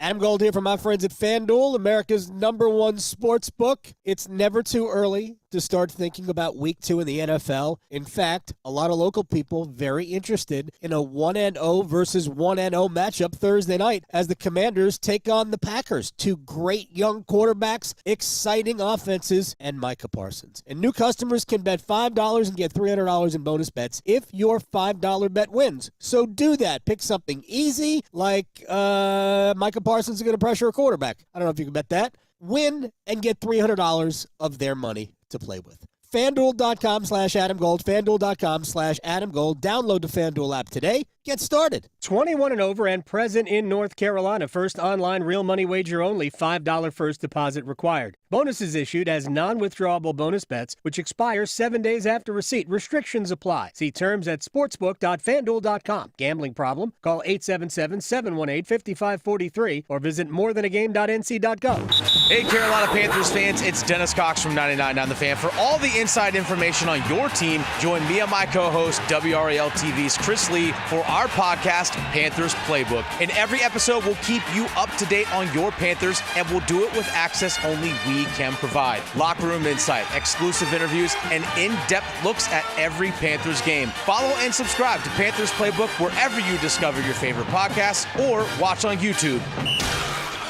Our state's future begins with our students. That's why the North Carolina Education Lottery has contributed over $12 billion to education. Through scholarships, school construction, support staff, and pre-K programs, lottery dollars move our state forward, helping students become the best versions of themselves. Visit movingncstudentsforward.com and share how your student or school community has benefited for a chance to earn $2,000 for your story. Must be 18 to play. Problem Gambling Helpline 877-718-5543. It is I, Juan Carlos Santiago del Santiago, the coolest man in the world. Yes, I am back in Raleigh. Do I go downtown with so many places to party? No, I go to the Sharky's place. The good food, the fine drinks, the coldest of beers, and of course, the many, many beautiful people. I always hang at the Sharky's place, the coolest bar in the world, because, well, it was built for me. Juan Carlos Santiago del Santiago, the coolest man in the world. The Sharky's place, 8800 de Raleigh Road by the Shelley Station. You put sunscreen on when you go out in the sun. Did you know that the sun could hurt your car, too? It's true. Keep cool this summer and protect the interior from fading and cracking with a custom window tint from Soundstation and Security. The sun's harmful UV rays can also hurt your paint on the exterior. That's why Soundstation and Security offers custom ceramic coating. Think of it as a little sunscreen with Soundstation and Security. 2 locations in downtown Smithfield and on Glenwood Avenue in Raleigh. Online at myhotsound.com. Welcoming you back to appointment day at the Martinez house. Raul Martinez looking stressed about scheduling a colon cancer screening, but he just pledged to get screened. Stand Up to Cancer and Optum want to help you reduce your risk for cancer. Visit takeahealthystand.org. With Progressive's Name Your Price tool, you get coverage options based on how much you want to pay for car insurance. And then you decide how to spend the rest of your money because you're in charge. And right now, you're going to pay for groceries. But you decide what groceries. Just keep in mind you're running out of dishwashing soap. But you decide if you're going to buy that soap. It's just those dishes won't clean themselves, will they?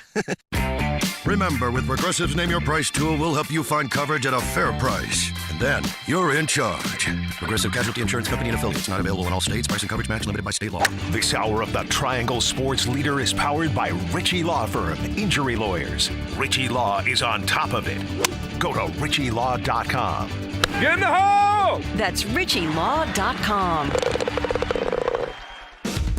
Broadcasting live from the Lenovo Studios. WCMC HD1 Holly Springs. 99.9 The Fan. The Triangle Sports Leader. You're listening to The Adam Gold Show. Jackson Dart played at Ole Miss. He played for Lane Kiffin in the SEC. If he can deal with that, he'll be fine in the National Football League. If he can deal with all of that, he'll be fine. And I don't think we're rushing Jackson Dart because that can't continue for the Giants with Russell Wilson at quarterback. If anything, this may be increasing that Jackson Dart may start sooner than later.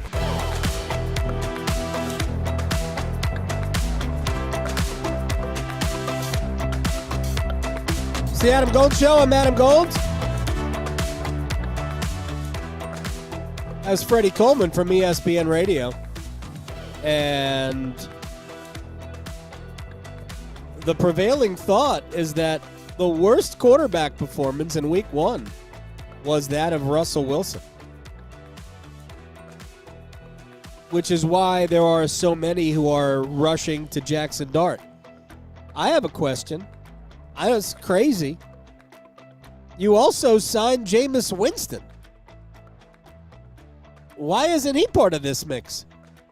I don't know. Again, I haven't watched the Giants in the preseason. I haven't really followed them, studied them, so I don't know. But it seems to me that maybe we could think about using Jameis. If you get good Jameis, he'll make a difference in the game. Unfortunately, good Jameis becomes bad Jameis, becomes good Jameis, becomes bad Jameis, all within the first half. He is all over the place. He is Forrest Gump's box of chocolates. You just never know what you're going to get. But he's entertaining. And when you get good, and Brian Dable should be a good enough coach to get good Jameis Winston at least some of the time. I think he gives you more than Russell Wilson could possibly give you. That was curious. They signed Winston, then they signed Wilson, then they drafted a quarterback. Okay. The Giants don't seem to be well run. I could be crazy.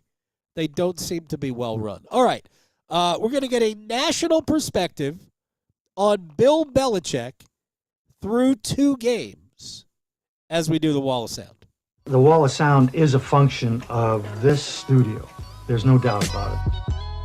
All right, so let's get right to it. We spoke to Evan Cohen earlier. And the first thing I wanted to talk about, long time, lifelong Patriots fan, has only known success. And by the way, Victoria, write this down. The next time we talk to Evan, aside from the goofy stuff I know that we're going to get into down the road, I want to ask him, does he realize that the Patriots, prior to Belichick and Brady, were a nothing franchise? They did not matter at all in the NFL, and they barely moved the needle in Boston. Barely moved the needle in Boston. It's like the sixth or seventh most popular entity in the city of Boston were the Patriots. Behind the Red Sox, the Bruins, the Celtics, college hockey, high school hockey. I mean, you have to get past all that before you got to the Patriots. I might be somewhat exaggerating, but not by much.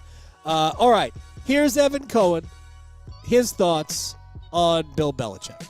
But, yeah, I mean, how could I not be all in on Coach Belichick? Let's go. I'm just going to remember, Adam, the first drive of the season and not acknowledge that anything else has happened since then.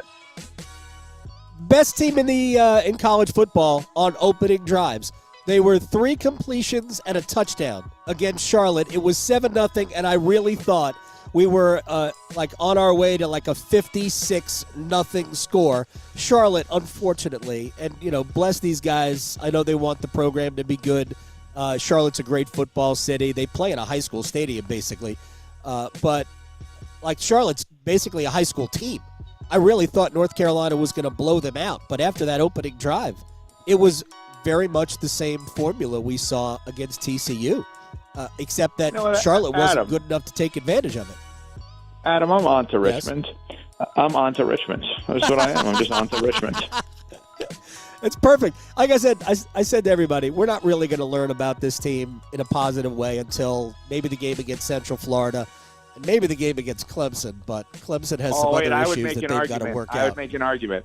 I don't think we learn about Bill Belichick's regime at UNC until next season. Because I don't think that is the right argument, by the way. That's right. I'm glad you and I agree on an opinion that is correct. Yeah. But if you and I both have it, it must be right. Because we've never got anything wrong in all of our years of doing radio. So here's why I say that. Let's pretend Bill Belichick's name was Adam Gold, okay? And let's pretend he got the job when he got the job, late in the process. Let's pretend he was new to college football, but certainly resume-wise, worthy of hiring, okay? And let's pretend he's at this unbelievable institution that has an insane history of basketball, in a great state to work and live, and football players that have been amazing, but not teams that have been amazing. Would we ever expect in the NIL era that person to be good immediately, or would we say they will use the year to scout the nation, stockpile their list and their money to go and get the incoming free agents for next year? Because the problem here is the name Bill Belichick. That is what has, and that's not actually a problem, but hear me out. Hopefully that's not taken out of context. The problem is the name Bill Belichick relative to we're not going to give him time because he's Bill Belichick, yet conversely, we're only interested because he's Bill Belichick. So to answer your question, when do we start to learn about this program? It's next year when he actually knows what he walked into here and who to go get to help them. That's when we should be talking about this in terms of judging Coach Belichick. We've talked about this before. There's a difference between we're not going to learn about this team and not going to learn about this program. I said from the beginning, I don't believe this is a short-term deal. And long-term for Belichick, already in his 70s, isn't 10 years. It's 3 years. And I don't believe for a second that he was here to coach one season and go. I really don't. And if he does that, I'll admit that I was wrong. I think he's here. I think he's here to see if his experiment works. And this relationship between the university and Bill, purely transactional. 100% transactional. Evan did make a good point later on in that if the Giants called, I mean, that's really where Bill got his start in coaching under Bill Parcells with the Giants. Although, I don't know, the Giants could have called last time. Brian Daboll ain't some great head coach. He's a good offensive coach, probably a better offensive coordinator than he is a head coach. Anyway, I don't think Belichick's going anywhere. So this year was about building for next season and maybe the season after that. All right. One more thing. Let's hear from Dan Orlovsky on who the front runners are right now in the NFC. I understand that Micah didn't have a ridiculous stat line, but just watch the defensive tape and you're going, this looks like the Eagles' defense of last year where they just hunt the football. And I don't want to make it just about Micah because there's so many good players on that defense. You saw Adrian Cooper's all over the field. Van Ness was great. Rashawn Gary was great. But the amount of jerseys that you saw run to the football on a consistent basis jumped off the screen. It jumped off the screen. And if that defense can play every week like it did yesterday, this team is going to very much so be there at the end, and we're talking NFC Championship Super Bowl run. Yeah, defense looked really good. Underestimated is what Parsons' impact will be on Green Bay's secondary because they know they don't have to cover for 3-4 seconds. And I wouldn't be shocked at all to see that team lead the NFL in interceptions. They are going to jump routes all day long because they know teams are going to have to get the ball out quickly to avoid the pass rush. All right, when we come back, we'll go to Charlotte. Travis Hancock from Mac and Bone in the morning on WFNZ. We will get him to answer our Panthers poll from yesterday and tell us what the people are really talking about down in Charlotte. Next. From the heels Touchdown, Carolina! to the canes. She scores! He covers it all. The Adam Gold Show on the North Carolina Sports Network. It's time for our 2 o'clock keyword in our Sin City Skateaway. Sponsored by MGM Las Vegas, Atlantic Spas and Billiards, Hot Tub and Sauna Expo, Buffalo Brothers, and Newcomb & Company. This hour's word is ice. Text ICE to 919-860-5326 for your chance to win a trip for 2 to Las Vegas and see Carolina play hockey against the Las Vegas Golden Knights next month. Again, this hour's word is ice. Good luck from 99.9 The Fan, the Triangle sports leader. We may not have a lot of summer left, but we are only just getting started with riding season. I'm Victoria Vodnecker here from 99.9 The Fan for Law Tigers, and I know a lot of people who ride all year long, but for me personally, fall is my absolute favorite time to be on the motorcycle. The days might start to get shorter, but the air is different, Mother Nature looks different, but one thing that never changes are distracted drivers. And as a rider, you already know how to prepare yourself for the adventure, but it's also important to prepare yourself for the what-ifs, too. And if you are ever in an accident on your motorcycle, always remember to call Law Tigers first before calling your insurance company. At Law Tigers, they're riders too, so they get it. They know the value of your bike, your gear, the investment that you've made, and what it's like to go through an accident. Case evaluations are always free, and you're not going to pay a dime until your case is settled. Call 1-800-LAW-TIGERS, North Carolina's motorcycle lawyers. Law Tigers is a network of independent law firms who are members of the American Association of Motorcycle Injury Lawyers. Law Tigers is not a law firm. It's Bo time. Fumbling the food on game day? Rookie move. But you know Bo can make your tailgate a winner, breakfast, lunch, or dinner. Because the Carolina Legend has everything you're craving. We're talking crispy, juicy chicken loaded with real Southern flavor, fluffy, scratch-made buttermilk biscuits, and all the fixins to feed your whole crew faster than you can say touchdown. Be the MVP this season and let Bojangles do the cooking. Order your tailgate today. It's Bo time. Planning a tailgate? Then it's Bo time. Bojangles has everything you need for the perfect tailgate, no matter how many fans you're trying to feed. There's the original tailgate, the super tailgate, and for a really big crowd, the jumbo tailgate special.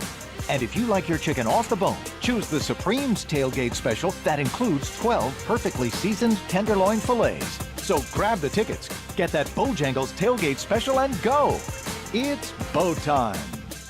Struggling with high interest debt? You can pay it all off in days with Loan Pronto's Rapid Equity Loan. Hey, it's Dennis Cox. Get cash out now without touching your low-rate first mortgage. No appraisals, no waiting, no BS. The Rapid Equity Loan program at Loan Pronto is amazing. One Loan Pronto client just got $300,000 approved in under 24 hours. They paid off debt, renovated the kitchen, and cut their monthly expenses by $1,800. That's a huge turnaround. Loan Pronto, instant approvals, low rates, no hard credit pull up front. Listen, your home equity is yours. Use it. Get cash to consolidate your debt down to one easy low monthly payment. Call Loan Pronto now for a free instant appraisal for your home and see how much cash you can get today. Loan Pronto is A+ rated by the BBB and have nearly 2,500 5-star Google reviews. Their service is off the charts. Call now to start the conversation. 919-381-1760, loanpronto.com. 919-381-1760. Get debt relief now. Loanpronto.com. Equal housing lender. NMLS 166171 on approved credit. NMLSconsumeraccess.org.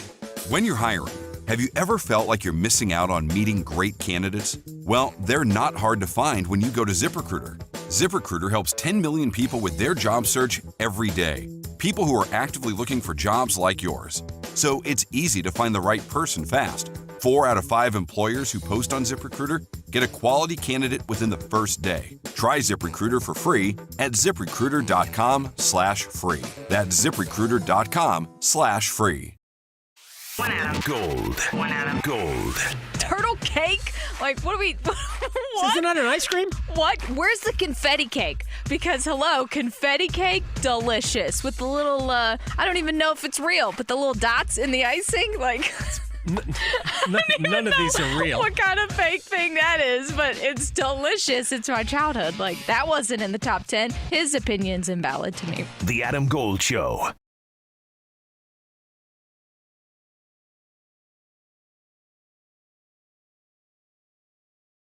Hancock of WFNZ in Charlotte.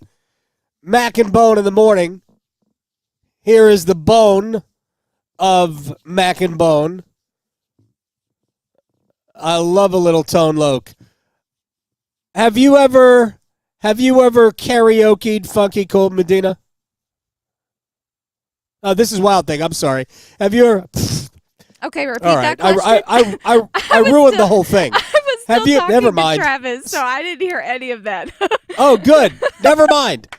Travis won't hear. I can reset the whole joke. You can. Perfect way to come back with Wild Thing by Tone Loc. Travis Hancock of Mac and Bone in the morning. He is the bone part of that. Have you ever karaoke'd Wild Thing? No, I've never actually karaoke'd at all because I know my limits of life, and I don't really dance and I don't sing at all. I'm a terrible. You're not supposed to. Yeah. Nobody's a good singer at karaoke. Like I'm tone deaf. Like I know Tone Loc was singing there, but I'm like I'm tone deaf. Yeah, I can't do anything singing wise, and I know that surprises people because people find me to be a talented man, but I'm not a good singer. You are incredibly talented and a wonderful Twitter follow. All right, so we did a poll on Twitter yesterday. I put a poll out. What disappointed you the most about the Panthers' loss in Jacksonville? 1 was Bryce Young. 2 was the defense. 3 was Dave Canales, or I just put coaching. And 4 was other. Please specify. I'll give you the results of that poll in a minute. Okay. What would your answer be?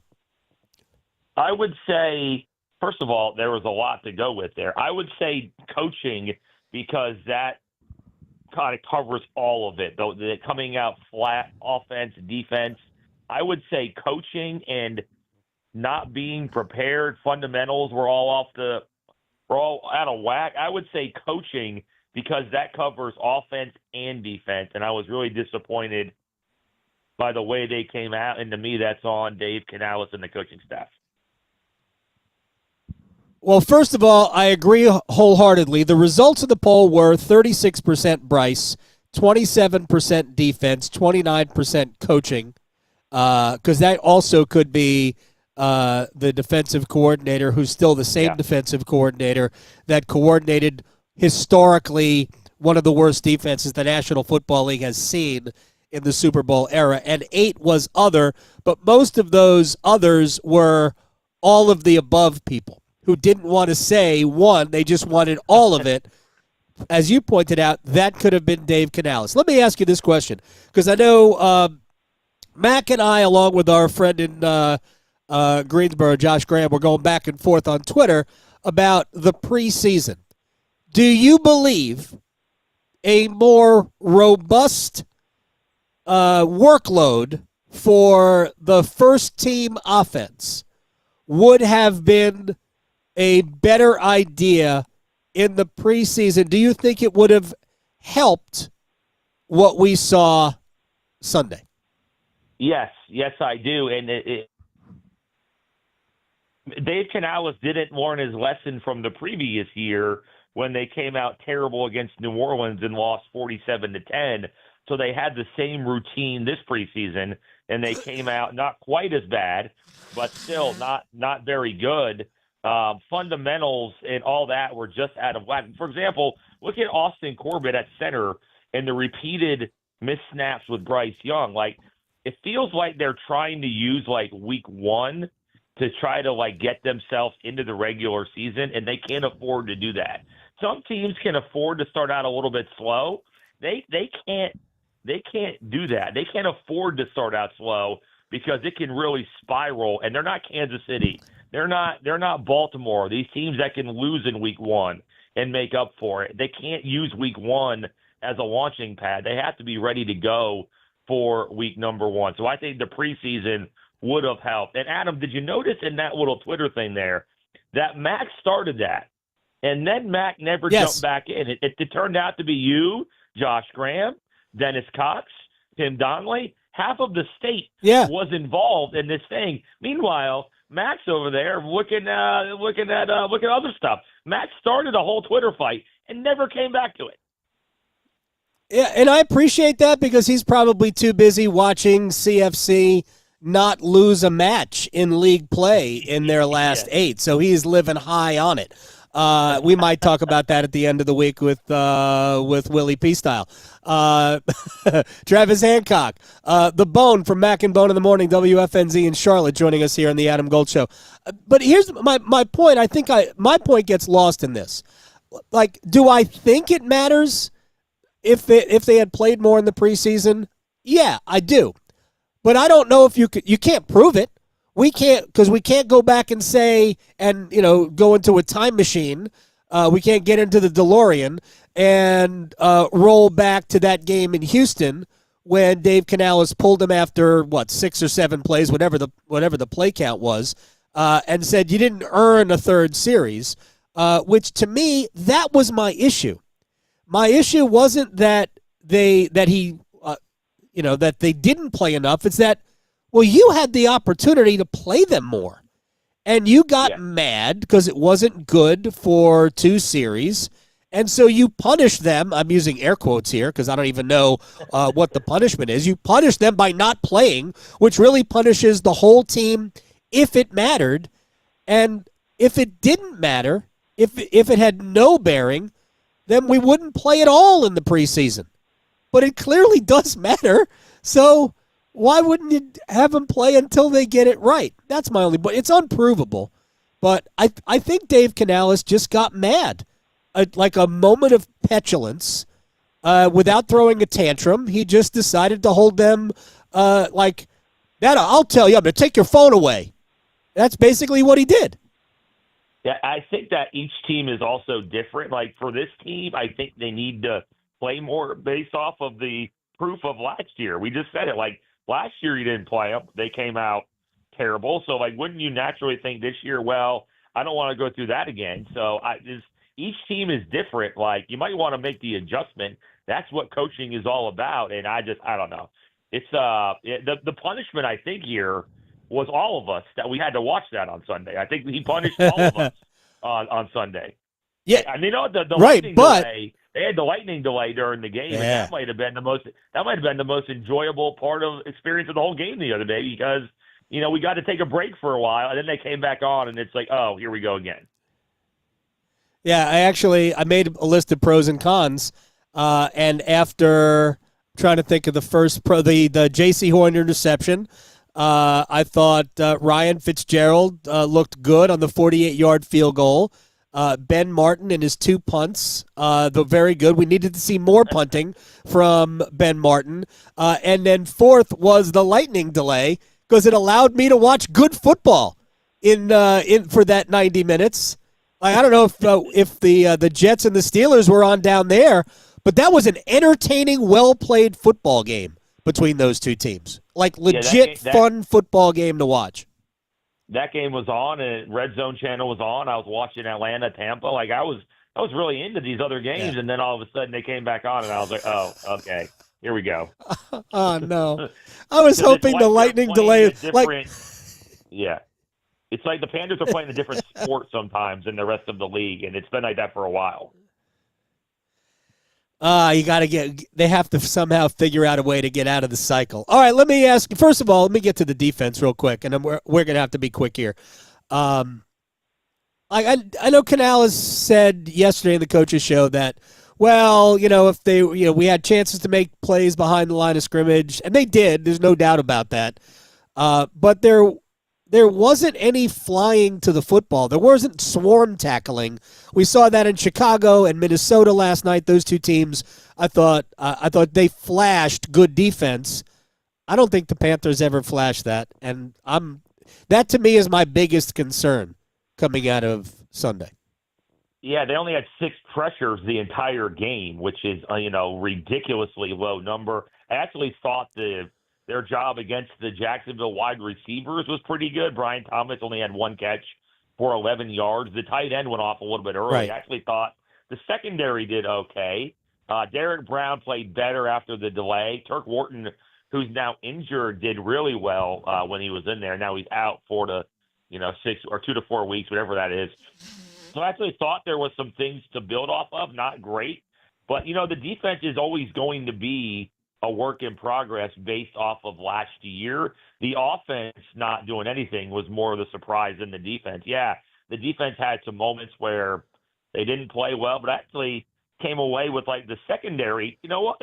Brian Thomas is one of the best receivers in the game, and he did nothing besides a handoff for a touchdown. So I actually thought there was some bright spots. Holding Jacksonville to 26 for this team would actually be considered a win based off how they did last year. So not great, need more pressure, but it's the offense to me was a bigger issue not doing anything than the defense the other day. DJ Wanham had fewer tackles than Travis Hunter, who really didn't play defense. I just think that's point. Yeah, telling. Good point. Yeah, that's a good point. Wanham had no tackles, and Travis Hunter had 1. Anyway, all right, final thing for you, Travis Hancock. Rank the 3 ACC football teams in the state. Man, coming into the season, I went Duke. No, Duke, don't tell me right now. I'm gonna go State, Duke, Carolina. That's what I'm going with. Right, State's offense has been off the charts so far. That's how they're gonna have to win. That's how they're going to have to win games, probably different than most Dave Doran teams. Virginia's not bad, by the way. That was a pretty good win the other day. I think Virginia is improved. Not saying that Duke can't still be really good. I just don't. They came out to me. They didn't play fundamentally sound defense against Elon. The other day, that was more of like an end of the season or end of the David Cutcliffe type performance with the amount of turnovers that they have. Duke beat them. Look, they lost by 26, but if Duke turns the ball over like that, they're not beating many teams, never mind a top 10 team in America. I was disappointed that Duke came out as sloppy as they have in the first couple games, and Carolina, to me, even though they beat Charlotte, there's some worries about that Tar Heel team, and can they even get to a bowl game would be the question I have about them at this point. Yeah, I agree. Had Duke not committed that stupid penalty where they had 2 guys wearing number 8 first after forcing a 3-and-out right after halftime, If they don't do that, I actually think they go on to win that game. I thought they were better than Illinois, and it just spiraled. And then the turnover fest began. Travis Hancock, the Bone from Mac and Bone in the Morning, WFNZ in Charlotte. I'll talk to you tomorrow morning, sir. All right, man. Thank you so much. Appreciate it. Thank you very much. Travis Hancock joining us here on the Adam Gold Show. When we come back, ESPN essayist on college football. He is Ryan McGee, a Raleigh, North Carolina native. We will talk Bill, ACC, and Lane Kiffin next. Talking sports, dropping truth. The Adam Gold Show on the North Carolina Sports Network. Hey, it's Adam Gold from my friends at FanDuel, America's #1 sports book, getting you ready for kickoff with an offer you will not want to miss. New customers, bet $5, get $300 in bonus bets if you win that $5 bet. That's right. Pick something fun, easily winnable. Bet $5, unlock $300 worth of our money in bonus bets to use all across the world's greatest app. Build parlays, player props, whatever. The NFL is here. FanDuel.com/AGS, FanDuel.com/AGS. Download the FanDuel app today and get started with FanDuel and have some fun this season. 21 and over and present in North Carolina. First online real money wager only. $5 first deposit required. Bonuses issued as non-withdrawable bonus bets, which expire 7 days after receipt. Restrictions apply. See terms at sportsbook.fanduel.com. Gambling problem? Call 877-718-5543 or visit morethanagame.nc.gov. For North Carolina high school seniors, the countdown to college is on. And at CFNC, we've got all the resources and information needed to get you on campus next year. Take College Application Week, for example. Did you know you can apply for free at many North Carolina colleges from October 20th through October 26th? Sure can. Don't miss the opportunity to save some money applying to college. And for more help, visit cfnc.org/C2C. Did you know Atlantic hurricane season runs through November? From gathering necessary supplies to planning an evacuation route, now is the time to make sure you and your family are prepared. And if a storm damages our electric system, local public power providers are ready to respond and restore power quickly and safely. As a public power customer, you benefit from having an electricity provider that restores power faster than other providers do. Visit electricities.com for storm preparation tips and resources. When life feels overwhelming, knowing where to turn can make all the difference. That's why crisis services are here for anyone at any time, no judgment. If you or someone you love is struggling with mental health, substance use, or feeling lost, crisis services are here for you 24/7. Compassionate, low, or no-cost services. Whatever your crisis, you always have options. Find the support that's right for you. Visit ncdhhs.gov/crisis services. At North Carolina Farm Bureau Insurance, you're more than a policy, you're family. With offices in every county, we're close by when it matters most. Our local agents customize coverage to fit your life. And our award-winning claims team delivers fast, quality repairs. It's no surprise Forbes ranked us the #1 auto insurer in America. North Carolina Farm Bureau Insurance. Helping you is what we do best.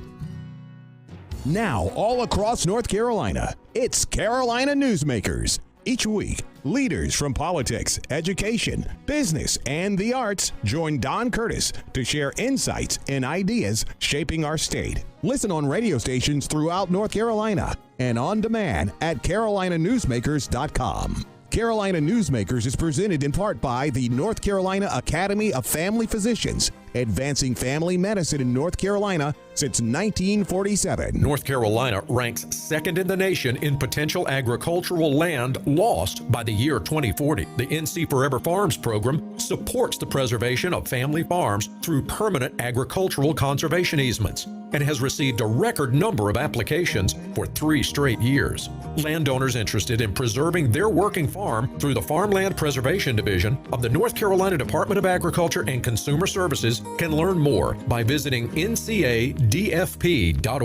This is Adam Gold. The American Cornhole League don't know if you can wager on it. Let me go to FanDuel and find out if you can wager on it. I think I read you can get a scholarship.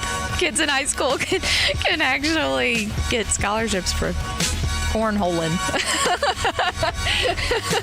Who knows? I don't know what the technical term I'm just not going to say anything. The Adam Gold Show. It's the Adam Gold Show. I'm Adam Gold. That return never fails to make me laugh. Same. And feel a little bit squeamish at the same time. I feel a little squeamish every time I hear it. Not going to lie. Although it is appropriate because I am sure that had cornhole scholarships been available, I'm just going to guess here that Ryan McGee of ESPN probably would have been a candidate to get a cornhole scholarship. He joins us on the Adam Gold Show. I'm sure you have stories of tailgate victories, right? Man, I have covered the American Cornhole League National Championships multiple times. So they're based out of Rock Hill, which is 15 minutes from where I am right now in South Charlotte. And they're great people. But, yeah, no, the last Marty Smith and I we hosted the Ocho on ESPN 8 for like 3 years. And that always coincided with the American Cornhole League. I was in an American Cornhole League like all-star tournament with Flava Flav and one of the Jersey Shore people, and Dawn Staley was there. Yeah, and in fact, Marty and I were at the American Cornhole League Championship for the 50 States in 50 Days like just a few weeks ago. So yeah, you thought I had nothing, dude. I literally have the American Cornhole League HQ on speed dial. I call those guys right now. No, I assumed you had something, which is why I brought it up. It's just I didn't realize you were going to go there. I do remember you and Marty hosting that. I have an ACL jersey with my name on the back. The whole deal. They gave it to me. Oh, that is I'm sure you earned it back in the day. Ryan McGee, ESPN.com, college football essayist. I actually like the way that sounds. I mean, you're a writer, you're a reporter, you're an on-air talent. You're super entertaining. But I love the stuff. Your creativity. I joked when I saw the T-shirt essay from week 1 that I think I responded to you on Twitter. Like, it wasn't, rewriting the lyrics to We Didn't Start the Fire from last year, but it was very creative and I enjoyed it. And I reached out this time because I saw the teaser for your E60 on Lane Kiffin. I want to play just the very beginning of that teaser so people get an idea of what they can expect. So roll the clip, Victoria. I saw something somebody sent me the other day. Someone was doing a story and they're like, Lane Kiffin would be the most intriguing person to actually know the real stories of all the stops and all the interactions of what really happened. And I was like, that's probably true. Yeah, that's why we called you, wanted to do this. So, yeah. Right? All right. So your idea to put this together. I mean, Lane has probably led one of the strangest head coaching existences in modern time. Because I think he's an excellent coach. And I'm sure you do too. But man, he has been all over the map. What did you learn? What can people expect? And I know this comes out in a couple of weeks, right? Yeah, September 24th. I appreciate it, on ESPN at 7:00. And it's and all right. So the reason I know Lane Kiffin and I have known each other since we were kids, because, and this is a huge part of the documentary, his father, Monty Kiffin, was the head coach at NC State for 3 years, and Lane's about 5 years younger than I am. But my brother and I used to go to NC State practices and scrimmages because my dad was an ACC referee but could not work state games because we lived in Raleigh. So Monty Kiffin loved to have all these ACC officials who couldn't work his games come work practice and scrimmage because it was good reps for the officials, good reps for his players. And they'd go over rules, changes, and all that stuff. So my brother and I used to play like Nerf football with Lane and all the other kids of the coaches. And Lane was probably 6 then. I remember I wrote this in our book, Sidelines and Bloodlines, a few years ago, that there was one practice in particular. We were on the hill at Carter Finley where it was just grass, and Monty Kiffin had to blow his whistle and stop practice and yell, "Lane, damn it, you're killing my practice," because Lane's up there calling DPIs and holding, and we're playing like, touch football. And so fast forward 20 years, and my brother calls and he goes, "I think that little jerk from Carter Finley just got the Raiders job." And so I've literally known Lane since we were kids. And so we went to him with this idea. And quite frankly, I think it helped the fact that, Netflix is doing this Any Given Saturday series. If you notice, Lane Kiffin's not one of the participating coaches. And I think he saw a chance to maybe have his own show while these other guys are sharing the other show. Look, he is very self-aware. The interview he did with Paul Feinbaum down at SEC Media Day, which really wasn't an interview. It was just like, it felt like two guys at closing time, just kind of, waiting for a taxi to take him home. It was just all over the place. Really wasn't about anything. It was just two guys giving each other crap, but I thought it was super entertaining. It really didn't accomplish much other than entertain me. And Lane Kiffin does a lot of that, but he's also a great coach. So the 24th, 7 o'clock on ESPN. Go check that out, the E60. All right. Last week, I loved your bottom 10. I didn't love the fact that Carolina was in it, but it gave us a bottom 10 matchup. You don't get a lot of bottom 10 matchups. Carolina at Charlotte. I don't know if you want to give it away. Is Carolina still in the bottom 10? It gets posted in the morning. So I'm not going to tell you. But I will tell you that I almost went to the game. We did Marty and McGee and at Missouri for the border war, and then we hopped on a plane and got back to Charlotte. And my intention was to go to the Pillow Fight of the Week, which was Charlotte, because we don't have that a lot. I don't get to go to many of them. I don't get to go to any games other than SEC games. And so I was going to go, and then that storm came through, and the game was delayed, and I was sitting in first class, and I had a couple drinks. I'm like, man, I ain't going up there. And so, but everybody said it was great, and I was happy for Charlotte. It's an interesting time. It's kind of like the USF Florida game. USF had wanted to play that game forever, but thought they'd probably never get to do it. And in the case of Charlotte, I don't know that Charlotte thought they would ever get to schedule North Carolina or schedule some of these other teams in the state. And now, they play 2 state schools in 2 weeks. So it was great. But yeah, it was it wasn't great, but they won. So that's good, I guess, if you're a Tar Heel. Right. They did win. I was surprised that the game was in Charlotte. For North Carolina to play down there, I don't know who made that decision to play that game. I'm sure it wasn't Bill, but whoever made that decision, I was just curious about it. I can sort of see them playing once every 3 or 4 meetings at App. They did that with ECU, like a 2-for-1 type of a deal. But I was really surprised they went to Charlotte. Hey, good for the Charlotte's in North Carolina. The University of North Carolina should play there too. Heck, we took 2 state Carolina games there in back-to-back years back when I first moved to town. Ryan McGee of ESPN is joining us here on the Adam Gold Show. What's the bigger story for the ACC at the start of this season? Clemson looking mid, or either Miami or Florida State looking for real? Well, I think Florida State's the story because, we're living in this time now where you can win 2 games and have the single biggest drop-off from one season to the other that I can ever remember in the history of college football. They came within a few minutes of being in the college football playoff. They came within one injury of being in the college football playoff, and last year won 2 games. They were in the bottom 10 most of last year.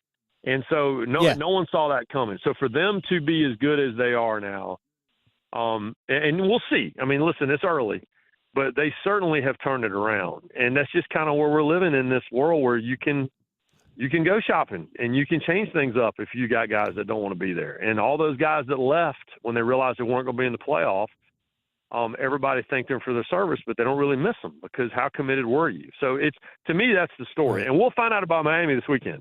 I just mentioned USF. all South Florida has done so far is beat 2 ranked teams.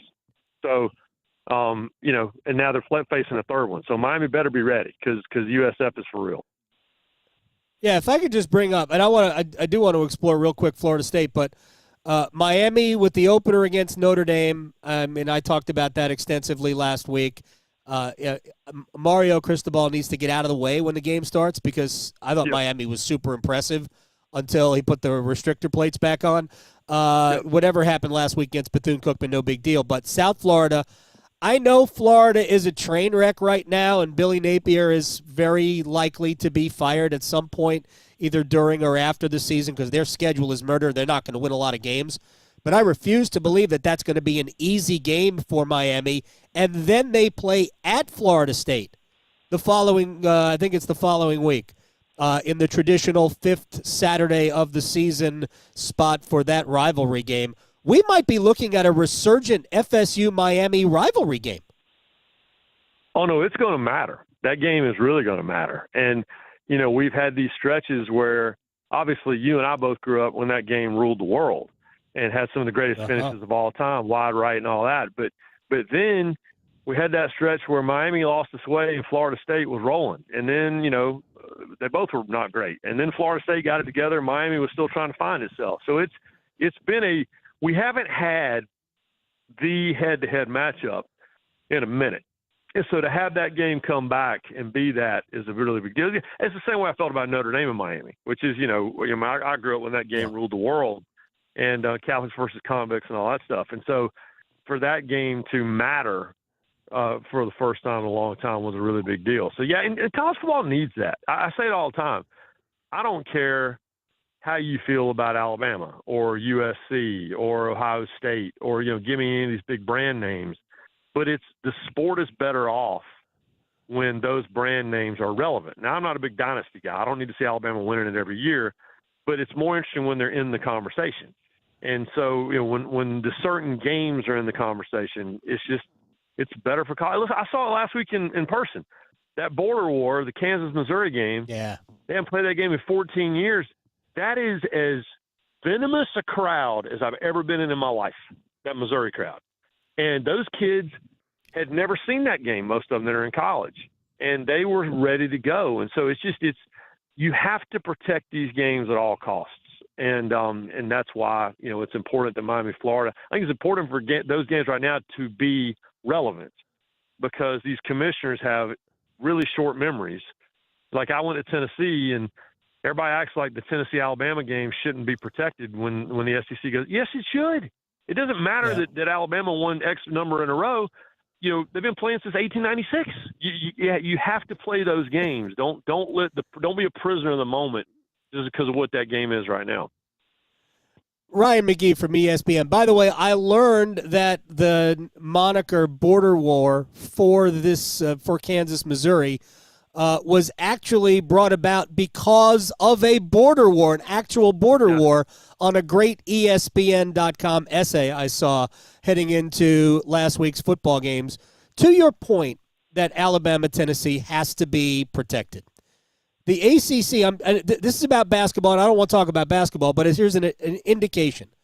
The ACC has finally realized that you don't have to play everybody in your league in basketball. They shrunk back to 18 basketball games, and there will be one team will not play one other team during the course of the regular season. So why not make that 2 so NC State and North Carolina can also play twice in basketball? How those teams are only playing once is mind-blowing to me. What are you doing? It drives me insane. I wrote this story when Oklahoma and Texas were joining the SEC, and then UCLA and USC were joining the Big Ten. And, I've covered NASCAR forever. I covered it exclusively for years. I worked at NASCAR 20 years ago. And I was there when some really, really bad decisions were made. And I would sit in the meetings, and the people that were running the sport would go, well, don't worry about the core audience. The core fan base will stick around no matter what. No, they won't. No, they won't.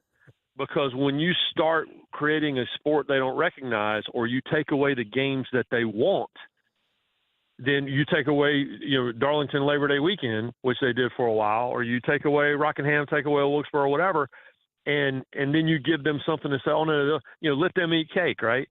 And that's what happens with collegiate sports. And these people that make these decisions don't get it. Anyone who was there at that Kansas-Missouri game last weekend, and the fact they're playing again next year and they don't play it again for like 9 more years, what are you doing? You just this is what it was built on. Texas A&M is back, and there's a whole generation, almost 2 generations of fans that never saw the game. Hey, Granddad, why is this a big deal? And you think they're always going to stick around, and the reality is they aren't. And so I just don't protect Tobacco Road at all costs. When you have ACC football teams scheduling non-conference games against ACC opponents, what the hell are you doing? Why have you created this situation for them? It just, especially the teams, the core ACC teams, just like the core Big East teams, right? The Big East teams, the ones that are in the ACC now, they should all play each other. This is how it works in football. And when you take, and when you take those things away, you think people are just going to hang around. And I'm telling you firsthand, they will not. They will not. And people, I drive these commissioners nuts. But it's just, somebody's got to protect it. All right, final question for Ryan McGee from ESPN, at ESPN McGee on Twitter. I appreciate your time. So you can be as short about this as you want. Playoff is going to ultimately end up at 16. Heck, there's even some talk about 24. It blows my brain. But regardless, do you think an expanded field will actually increase the likelihood of better non-conference schedules? Maybe. When I talk to athletic directors, the SEC is finally going to get what the commissioners always wanted, which is the 9-team conference schedule, and that's fine. But when I talk to athletic directors, they are in a scheduling, they're scratching their heads because we need a bigger sample size. Because based on the first year of the college football playoff, a lot of these Power 4 conferences are like, well, Boise got in, or Arizona State got in, or, Penn State got in, and who did they play out of the conference? And so it's going to be, but then also Ohio State always plays always plays at least one big out-of-conference game. So the formula hasn't been figured out yet because we don't know. They should have started at 16. 12's terrible. I hate first-round buys. I think it's so NFL. This obsession with looking like the NFL. I don't watch the NFL. I watch football on Saturday. I don't watch it on Sunday. And this obsession to be the NFL drives me a little bonkers. But it's just, I don't know the answer because we need a bigger sample size. But make it evenly divisible. I don't care if it's 8 or if it's 16. If it's 24, what are we doing? My feeling is when we had 4 teams, which I came around on. I don't want 4 teams, and I came around on it. The semifinal games were always terrible, and then the championship game was usually pretty good. When they went to the 12 teams, what do we have? We had the first round atmospheres were phenomenal. I was at Ohio State, Tennessee. It was the strangest but most exciting atmosphere I'd ever been in. All 4 games were awful. Yeah. And so the reality is, no matter where the first round starts, there are going to be mismatches. That's just how it's going to go. And college football is a mismatched sport. And so, it's not going to improve the games, but everybody's going to get a chance. So I guess that's good, right? I'm with you. I advocated for 4 because there's no way to protect 3 major conference unbeatens. So I think you need 4 just to protect that. I argued for years that's where they should have stayed, but money will always talk, and I think money is why the SEC went to 9 conference games anyway. Ryan McGee. Just real quick, this is all good for me. This is all good for ESPN. It's all great for Marty McGee. Like, it's good, but overall college football, I don't know. But it's good for me. So I'll take it. But I want the sport to be in good shape. And more likely that Alabama, Tennessee play if it's a 9-game conference schedule. Ryan, I thank you so much for the time. I'll talk to you again soon. All right, man. Appreciate it. You got it. Ryan McGee here on the Adam Gold Show. Just to dig down on that point real quick. Who you play. Now, I am fundamentally opposed to playing a non-conference game against a conference opponent. Like, the fact that State and Virginia played a non-conference game, which, by the way, was a fun football game, an entertaining game, and the right team won, State winning it. That's great. And I don't know that they had to play that game. They wanted to play that game because they were each looking for a Power 5 or Power 4 non-conference opponent, and I guess they decided, all right, let's just do this together. But it's not good for the league at all because you know what the ACC went Saturday in Raleigh? 500. Wouldn't you like to win both non-conference games? And because State is playing Notre Dame already at the end of the year, not the middle of the year. State didn't need another Power 4 non-conference game. You already played a good non-conference opponent in ECU to start. So you could have played anybody. State could have played. You can't play an FCS school because you're playing whoever it is in the non-conference. But you could have played. Oh, I don't know. You could have played Charlotte, right? Somebody like that. You could have played. So you could have played Old Dominion. You didn't have to play Virginia. And so part of me was kind of like, I said this about when Wake Forest and North Carolina played.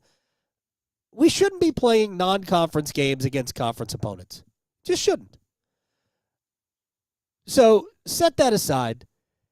When it comes to scheduling, I think the leagues shouldn't have a formula for schedules. It shouldn't be a formula. The league should look at the schedules and say, we are going to make a schedule that makes sense. It's not going to be random. We're not going to have, like every 5 years, State and Georgia Tech are going to play. Just pick a random school out of the air. We're not doing that. Who does State have to play on their football schedule? State has to play Carolina. They have to play Duke. They have to play Wake. By the way, Thursday night, State at Wake. Right? Do they have to play Virginia? Allow me to argue that they don't.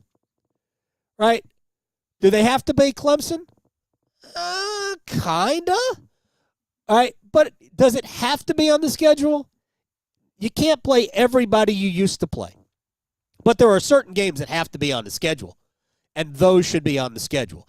And then you fill out the schedule around it to make sense for a national perspective, to make sense to balance out the schedules where you can. And I guess you're guessing that certain teams will be good and certain teams won't.